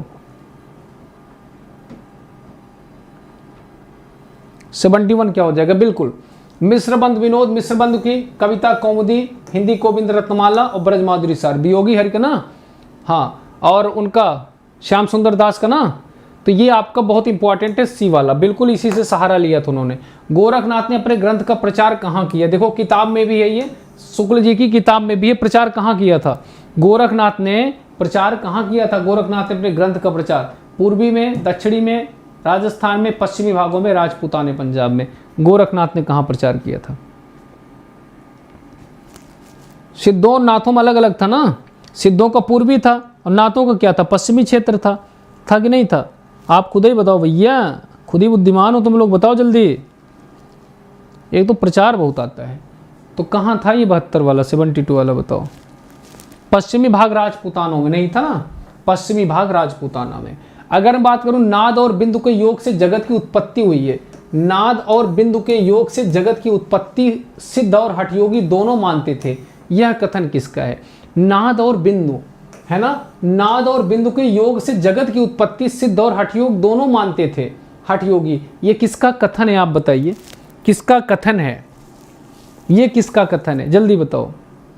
ये किसका कथन है? शुक्ल का, हजारी प्रसाद का, 73 का। ये किसका है? आचार्य रामचंद्र शुक्ल का। एक्चुअली ये सब प्रश्न बने हुए हैं, ये प्रश्न जितने बन सकते हैं उतने प्रश्न यहाँ पे बना के आपके साथ में करा रहा हूँ। बाकी PYQ कर लो, कंप्लीट हो गया आपका। अगर बात करूं प्रबंध चिंतामणि ग्रंथ के लेखक कौन है? 74 प्रबंध चिंतामणि ग्रंथ के लेखक कौन है बताओ? प्रबंध चिंतामणि ग्रंथ के लेखक, प्रबंध चिंतामणि ग्रंथ के लेखक कौन है? जैनाचार्य मेरुतुंग की रचना है या नहीं है? हेमचंद की तो है नहीं, इनका तो प्राकृत व्याकरण सिद्ध है, शब्दानुशासन है।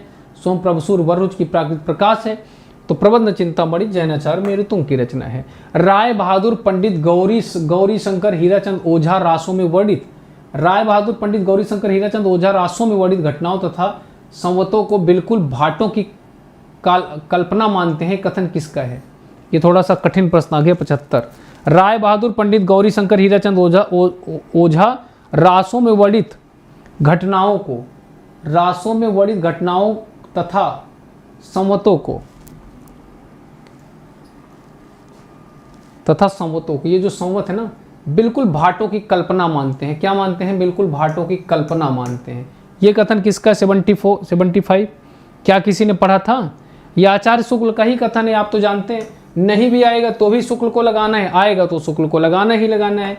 76 नंबर भाषा की कसौटी पर, भाषा की कसौटी पर यदि ग्रंथ को कसते हैं तो और भी निराश होना पड़ता है, क्योंकि वह बिल्कुल बेठिकाने है। उपर्युक्त कथन आचार्य शुक्ल ने किस ग्रंथ के लिए कहा है? बीसल देव के लिए, पृथ्वीराज के लिए, परमाल रासो के लिए, विजयपाल रासो के लिए, किसके लिए बताओ? 76 नंबर बताओ। पृथ्वीराज रासो के लिए। किसके लिए कहा है? 76 भी बिल्कुल सही आंसर है। अगर 77 की बात करूं, आल्हा का मुख्य केंद्र कहां होता है? आल्हा का मुख्य केंद्र कहां है, जरा जल्दी बताओ। आल्हा का मुख्य केंद्र कहां है? आल्हा का मुख्य, आज आजाद हो गए। आल्हा का मुख्य केंद्र क्या है? 77 नंबर बताओ। बैसवाड़ा जो है ये आल्हा का मुख्य केंद्र है। ये जो बैसवाड़ा है ये कहाँ है? बैसवाड़ा नहीं, ये गलत है। 77 कोई बताया? 77 का डी बिल्कुल। बैसवाड़ा जो है वो आल्हा का मुख्य केंद्र है। आल्हा गाया कब जाता है? वर्षा ऋतु में ना। आदिकाल में खड़ी बोली को काव्य की भाषा बनाने वाले पहले कवि कौन है? आदिकाल में खड़ी बोली को काव्य की भाषा बनाने वाले कौन पहले कवि, जरा जल्दी बताइए। वो हैं अमीर खुसरो। कौन है वो? अमीर खुसरो साहब, यही तो है आदिकाल में, 13वीं शती का ना। अगर मैं 80 की बात करूं, कुमार प्रतिबोध ग्रंथ किसका है ये बताओ? कुमार प्रतिबोध ग्रंथ किसका है? जिनदत्त सूर्य का, सोम प्रभु सूर्य का। ये सब बड़े इंपॉर्टेंट प्रश्न हैं, बड़े अच्छे प्रश्न हैं और आपके एग्जाम की परिदृश्य से भी अच्छे हैं। दिखने में अच्छे हो या ना हो, दिखने में प्रश्न कैसे अच्छे हैं जल्दी बताओ, एक बार जल्दी बता दो, जल्दी जल्दी जल्दी जल्दी जल्दी। तो अगर मैं बात करूं कुमारपाल प्रतिबोध ग्रंथ किसका है? जिनदत्त सूर्य का, सोम प्रभु सूर्य का, हेमचंद का, जगनिक का। नगनिक लिखा है, जिसका होगा जगनिक, जिसका क्या होगा? जगनिक। 79 जगनिक हैं सोम प्रभु सूर्य का। कुमारपाल प्रतिबोध सोम प्रभु सूर्य का। जिनदत्त का तो है नहीं, हेमचंद का है नहीं, जगनिक का परमाल रासो आप जानते हैं। निम्न में से किसे जैन रास परंपरा, किसे जैन रास परंपरा व अपभ्रंश भाषा का पहला रास ग्रंथ माना जाता है, जरा बताओ किसे? तो बड़ा कठिन प्रश्न है। यूपी टेट वाले बेचारे तो एकदम जो 2-4 हमारे यूपी टेट वाले वो तो सोच रहे होंगे पता नहीं कैसा प्रश्न है ये, उबड़ खाबड़ टाइप में है। बताओ निम्न में से किसे जैन रास परंपरा व अपभ्रंश भाषा का पहला ग्रंथ माना जाता है? वो किसे माना जाता है? उपदेश रसायन को। किसे माना जाता है? उपदेश रसायन। किसका है उपदेश रसायन? जिनदत्त सूरी का। किसका है? जिनदत्त सूरी का। किसका है? जिनदत्त सूरी का, है ना। भविष्यत का धनपाल की, वड रत्नाकर आप जानते हैं किसकी? ज्योतिरीश्वर ठाकुर की। और प्राकृतिक पेंगलम किसका है? सारंगधर लक्ष्मीधर किसका है? दो लोगों का है ना। एक लोगों ने उस पे वो किया था, टीका लिखी थी। परमात्म प्रकाश और योग सार किसकी रचना है? परमात्म प्रकाश और योग सार 6ठी सदी में मिलती है। किसकी रचना है? जोइंद कवि की रचना है। शुरुआत में ही आपको मैं बताया था। अगर मैं बात करूं 82 नंबर की, सुमेलित करना है आपको। क्या करना है? सुमेलित। बर्तन धुलने गए थे, बहुत बढ़िया। बताओ बताओ जल्दी बताओ। अगर मैं बात करूं 82 की, शिव सिंह सेंगर, रामकुमार वर्मा, चंद्र शर्मा गुलेरी, डॉक्टर बच्चन, तो ये प्रस्तोता है, ये रचनाकार। कौन किसको माना है?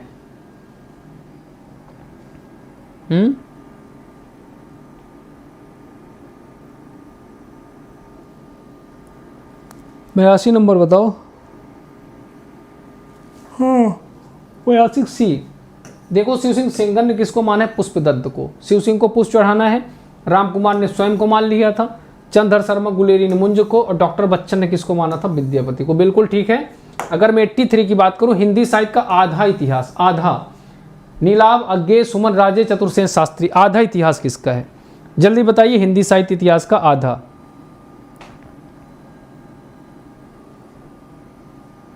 आधा इतिहास ग्रंथ। हिंदी साहित्य का उद्भव और विकास, अपभ्रंश काल।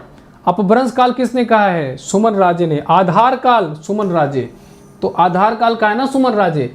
आधार काल सुमन राजे ने कहा। और हिंदी साहित्य का आधा इतिहास इन्हीं की रचना है, सुमन राजे की। किसकी रचना है? 83 सी। अगर 84 की बात करूं, आदिकाल की परंपराओं और प्रवृत्तियों को समझने के लिए किस पुस्तक से सहायता मिली है? आदिकाल की परंपरा और प्रवृत्ति को समझने के लिए किस पुस्तक से सहायता मिलती है? उक्ति व्यक्ति से, श्रावकाचार से, खलीगवारी से, प्राकृतिक पेंगलम से। जरा बताइए। सुमन राजे बताओ। उपासना बताओ। 84 84 बताओ।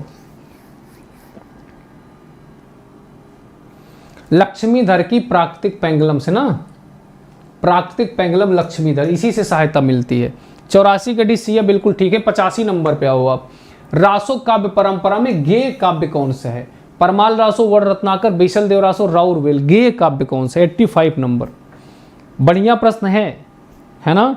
गेय काव्य क्या है बताओ? 85 गेय काव्य बताओ सिया। 85 के रीना एकेडमी, बिल्कुल। परमाल रासो, जगनिक वाला ना। हाँ जगनिक जगनिक आल्हा बोले नहीं। 86 बताओ। दामोदर शर्मा का उक्त व्यक्ति प्रकरण किस प्रकार का ग्रंथ? इतिहास है, व्याकरण है, काव्य है, सर्वेक्षण है। कैसा ग्रंथ है? ना बीसल देवरासो नहीं। बीसल देवरासो प्रबंध में है। पार्टी सिलेक्शन के बाद यही रिजल्ट आ जाए। 86 बताओ। 86 दामोदर शर्मा का उक्ति व्यक्ति प्रकरण किस प्रकार का ग्रंथ है? व्याकरण ग्रंथ है ना ये उक्ति व्यक्ति प्रकरण व्याकरण ग्रंथ है। अगर मैं 87 की बात करूं, प्रथम धर्मेत्तर ग्रंथ। प्रथम धर्मेत्तर ग्रास ग्रंथ किसे कहा जाता है? धर्मेत्तर मतलब धर्म के इतर, धर्म से इतर। क्या होगा इसका? गुड आफ्टरनून अनवी। बताओ। प्रथम धर्मेत्तर रास ग्रंथ किसे माना जाता है? संदेश राशक ना, अब्दुल रहमान की ना। एक बात बताऊं, ये क्या है? ये तो वही है ना, संदेशो सबित्थरो कहा ना जाए कंगुलिया कंगुली, हैं? तो यही तो है वो धर्मितर है। अभिमान मेरु, बाकी सब धर्म वाली है। देखो आप, बाकी आप देखोगे उपदेश रसायन भी है, भविष्यत का भी, योगसार भी है, लेकिन ये नहीं है। अभिमान मेरु उपाधि किसको कही गई? अभिमान मेरु उपाधि से कौन था विभूषित भैया? अभिमान मेरु।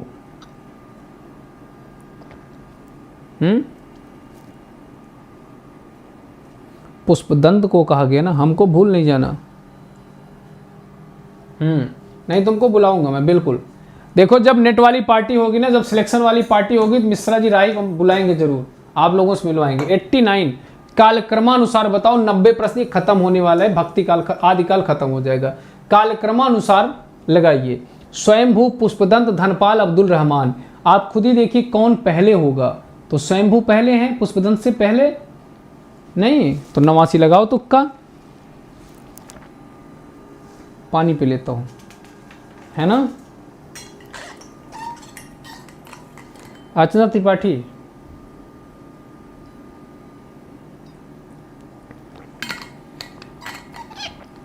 अर्चना तुम्हारा पकौड़ी बनाना आता है कि नहीं? बोल देना हम ही हैं दादी, आओ मैं बच्चों पकौड़ी खाओ। कालक्रमानुसार एक का ए हो जाएगा। देखो स्वयंभू सबसे पहले हैं, स्वयंभू, फिर पुष्पदंत 10वीं, फिर धनपाल, फिर अब्दुल रहमान 13वीं। स्वयंभू कब के हैं? 8वीं सदी के हैं।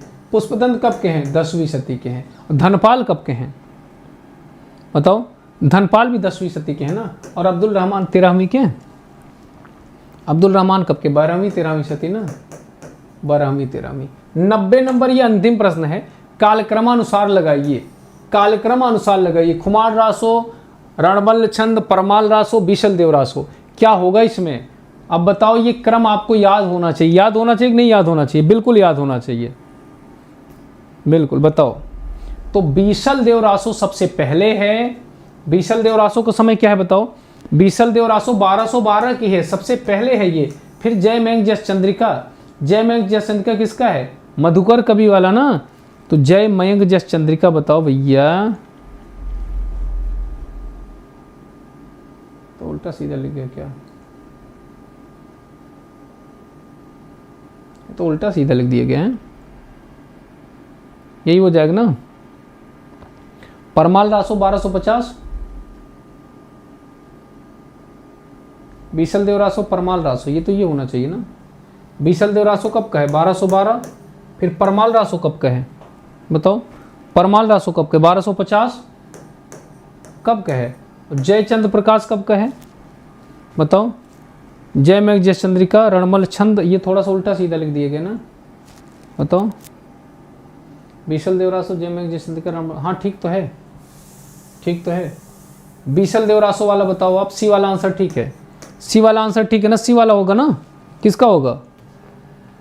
नहीं नहीं, विद्यार्थी हैं, बताओ। बीसल देवरासो कब का है? 1212 का, बीसल देवरासो 1212 का है। उसके बाद जय मेघ जय चंद्रिका, जय मेघ चंद्रिका 1243 का है ना, 1243 का जय मेघ जय चंद्रिका है। फिर रणमल छंद बताओ,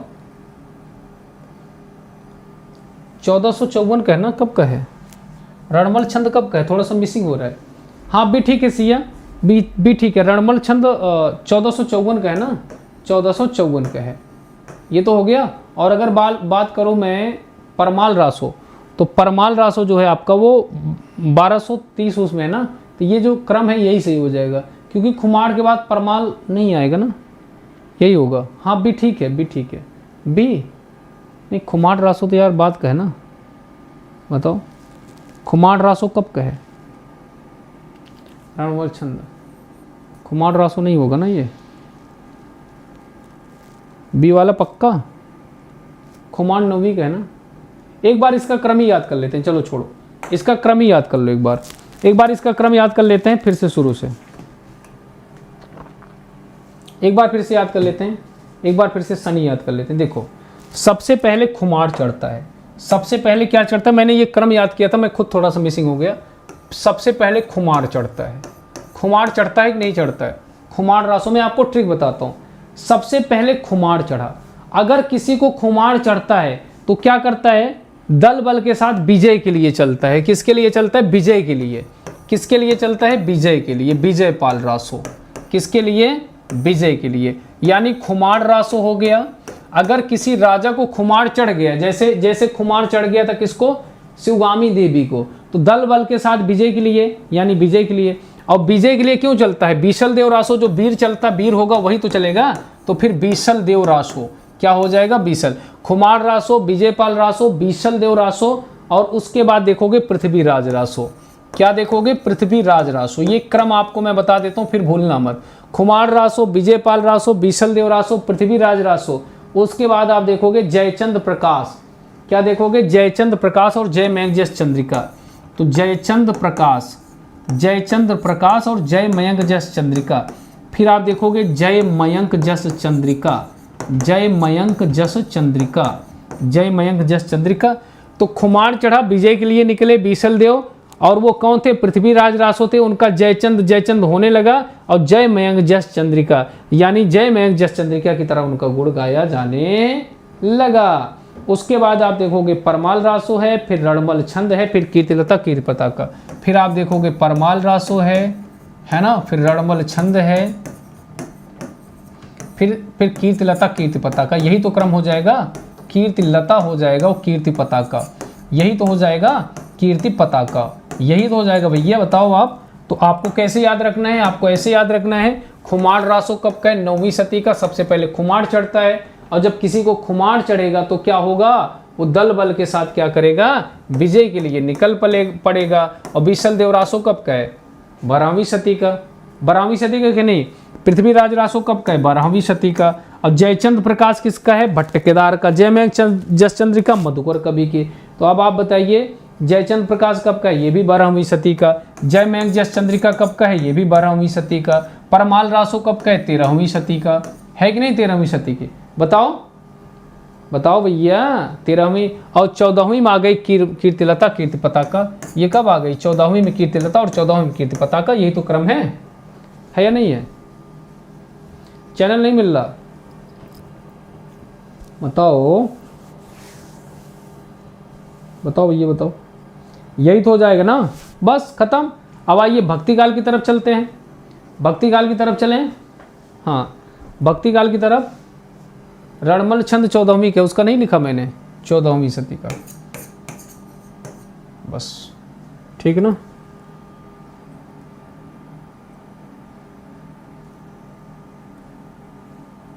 ओके, अब भक्ति काल की तरफ याद बस करें। भक्ति काल की तरफ, भक्ति काल के चलो 30 प्रश्न और कर लो बढ़िया वाले। एक बार फिर से देखेंगे। मैं हूं राम कुमार मिश्रा, मैं नेट जेआरएफ में एक टॉप रैंक का एजुकेटर हूं, एनटीए नेट कैटेगरी में, और टेट में भी फर्स्ट रैंक करूं, है ना। तो आप लोग मुझसे अकेडमी पे पढ़ सकते हैं, ये मेरी प्रोफाइल है। और अगर आप और आगे बढ़ेंगे तो आपको मुझे फॉलो करना है वहाँ पे राम कुमार मिश्रा नाम से, फिर आपको मेरी क्लास मिल जाएगी। और ये राही 92 मेरा रेफरल कोड है। जब आप वहाँ सब्सक्रिप्शन लेंगे ना तो यही कोड अपनाना है, बिना कोड के एडमिशन नहीं लेना है। कोड लगाएंगे तो आपको 10% ऑफ भी मिलेगा। स्टार्ट करता हूँ। हमारे पास कुछ प्रश्न है तथ्यात्मक। क्या है? तथ्यात्मक। बस कल और कोई बस करें हो, भक्ति काल वाला भी कर ले, बस करें ना। भक्ति काल वाला कल की क्लास में करता हूँ, 6:30 बजे वाली क्लास में है। भक्ति काल वाला कब करूँ? कल 6:30 बजे वाली क्लास में। रितु रानी कौन कौन करना चाहते बताओ। चलो आज रहने देते हैं, अभी इसमें और क्लास कंटिन्यू रखूँगा। वैसे इसमें प्रश्न बड़े अच्छे अच्छे लाया था। एक बार आप स्टार्टिंग से देख लीजिए, थोड़ा सा बैच वोच के बारे में बता देता हूँ, फिर आगे बढ़ता हूँ, है ना। एक तो ये मेरी प्रोफाइल है, और नेट जेआरएफ को जो बैच हो तो आप जानते ही हैं, है ना। आपको दिखा देता हूँ टीजीटी पीजीटी वाला बैच। ये देखो नेट वाला बैच है, ये 10 जनवरी से स्टार्ट हो रहा है। कब से स्टार्ट हो रहा है? 10 जनवरी से। एक बार देखेंगे, 10 जनवरी 2022 से नेट जेआरएफ का बैच स्टार्ट हो रहा है 2022 के लिए। अभी से आप लोग ज्वाइन कर सकते हैं। और एमपी टेट का बैच मेरा 12 जनवरी से स्टार्ट हो रहा है, 12 जनवरी 2022 से। और ये जो टीजीटी पीजीटी वाला है ये 13 जनवरी से स्टार्ट हो रहा है। कब से? 13/1/2022। इसकी फीस 4000 रुपये 1 साल की, जिसमें आपको टीजीटी के साथ सुपर टेट वगैरह जो बैच मिलेगा वो भी आपको फ्री रहेगा। उसके लिए अलग से सब्सक्रिप्शन नहीं लेना है। यानी आपका एक पंथ कई काज हो गया। तो ये आपका बैच 13 तारीख से है। राही 92 मेरा रेफरल कोड है, आप लोग इसका इस्तेमाल करके आप एडमिशन ले लेना और मेरे साथ जुड़ जाओ। आप लगातार फिर मेहनत करते हैं, है ना। और अगर आप मुझसे बात करना चाहते हैं, कोई एडवाइस लेना चाहते हैं, तो आप मुझसे संपर्क कर सकते हैं। जो बैच लेना चाहें मुझे मैसेज कर देना, मैं आपको ऐड कर दूंगा। नंबर दे देता हूं बहुत बचा के, ज़्यादा मैसेज मत करना, बहुत ज़रूरत होने पर तभी। 8860380872। तो जो एडमिशन वाले होंगे उनको अलग से मैं इस ग्रुप में ऐड करूंगा। इस ग्रुप का नाम है गुरुकुल बैच, है ना। इसमें आपको प्रतिदिन के कार्य का लेखा जोखा रखा जाएगा, डेली की क्लास, डेली का हिसाब, ये सब हम लोग मिलके करेंगे। एक सुपर प्लान बनाते हैं जिसमें सबका सिलेक्शन हो। नेट जेआरएफ हायर एजुकेशन में सर्वाधिक सिलेक्शन देने का रिकॉर्ड है, वही रिकॉर्ड यहाँ कायम करना चाहता हूँ इसमें। आप सभी लोग जानते हैं कि नेट जेआरएफ में हमारा बैच कितना सुपर होता है। टीजीटी पीजीटी में पढ़ाया हूँ, और टीजीटी पीजीटी बहुत छोटा सिलेबस होता है नेट जेआरएफ से। तो मैं इसमें और मेहनत, ये पब्लिक नंबर नहीं है ना, मैं कस्टमर केयर हूँ, इस बात को याद रखना। मैं एक ऐसा टीचर हूँ जो दिन रात पढ़ाता हूँ। लेकिन फिर भी नंबर दे दिया। नंबर देने का मतलब ये नहीं हर चीज़ आप मुझसे पूछेंगे, बहुत कोई इमरजेंसी में आपको ग्रुप में ऐड कर दूंगा, वहाँ से आप हालचाल ले लेना सबसे, है ना, ठीक है ना। तो ये जो गुरुकुल बैच है, ये गुरुकुल बैच मेरी आन मान प्रतिस्पर्धा की बैच है। मैं चाहता हूँ कि मेरे जो भाई बंधु छूट रहे हैं पीछे, उनको मैं और आगे तेजी से लेके चलूँ, है ना, उसी का प्रयास है, सार्थक प्रयास है। किताब तो आपके बारे में बता चुका हूँ, नंबर सेव कर लो आप लोग, एक बार ऐड हो जाना, टेलीग्राम पर ऐड हो जाना, नंबर जरूरत नहीं है। ये नंबर का मैसेज वही करेंगे जिनको मेरा टेलीग्राम भी नहीं मिल रहा है, जिनको और नहीं मिल रहा है। अगर आप टेलीग्राम पे जुड़े हुए हैं तो कोई दिक्कत नहीं, वहां पे आप जुड़े रहो, है ना, ठीक है। Thank you so much, thank you all of you, धन्यवाद, टाटा बाय बाय। और अब मैं आपसे लेता हूँ विदा, और कल 6:30 बजे क्लास। एक बार क्लास के बारे में देख लो, एक बार क्लास के बारे में देख लो भैया, एक बार क्लास के बारे में देख लो आप। क्लास वाला तो आपने देखा ही नहीं। अगर मैं क्लास के बारे में बताऊँ तो मेरी फ्री क्लास कहाँ कहाँ होती है। सुबह 9 बजे टेट कैटेगरी में यूट्यूब पर, सुबह 9 बजे मैं यूपी मतलब टेट कैटेगरी सुबह ये फ्री क्लास होती है यूट्यूब पर। 5 बजे टेट कैटेगरी एप्लीकेशन पर होती है, TET and C TET category में। 6:30 बजे नेट जेआरएफ टीजीटी पीजीटी की फ्री क्लास होती है, 6:30 बजे, है ना, 6:30 बजे नेट जेआरएफ टीजीटी पीजीटी की। और 8 बजे भी कल क्लास है फ्री वाली, उसमें मैं आपको इसके आगे वाला प्रश्न करा दूंगा, ठीक है ना। जो प्रश्न आज नहीं करा पाया कल करा दूंगा। Thank you so much, thank you all of you, tata bye bye, ठीक है।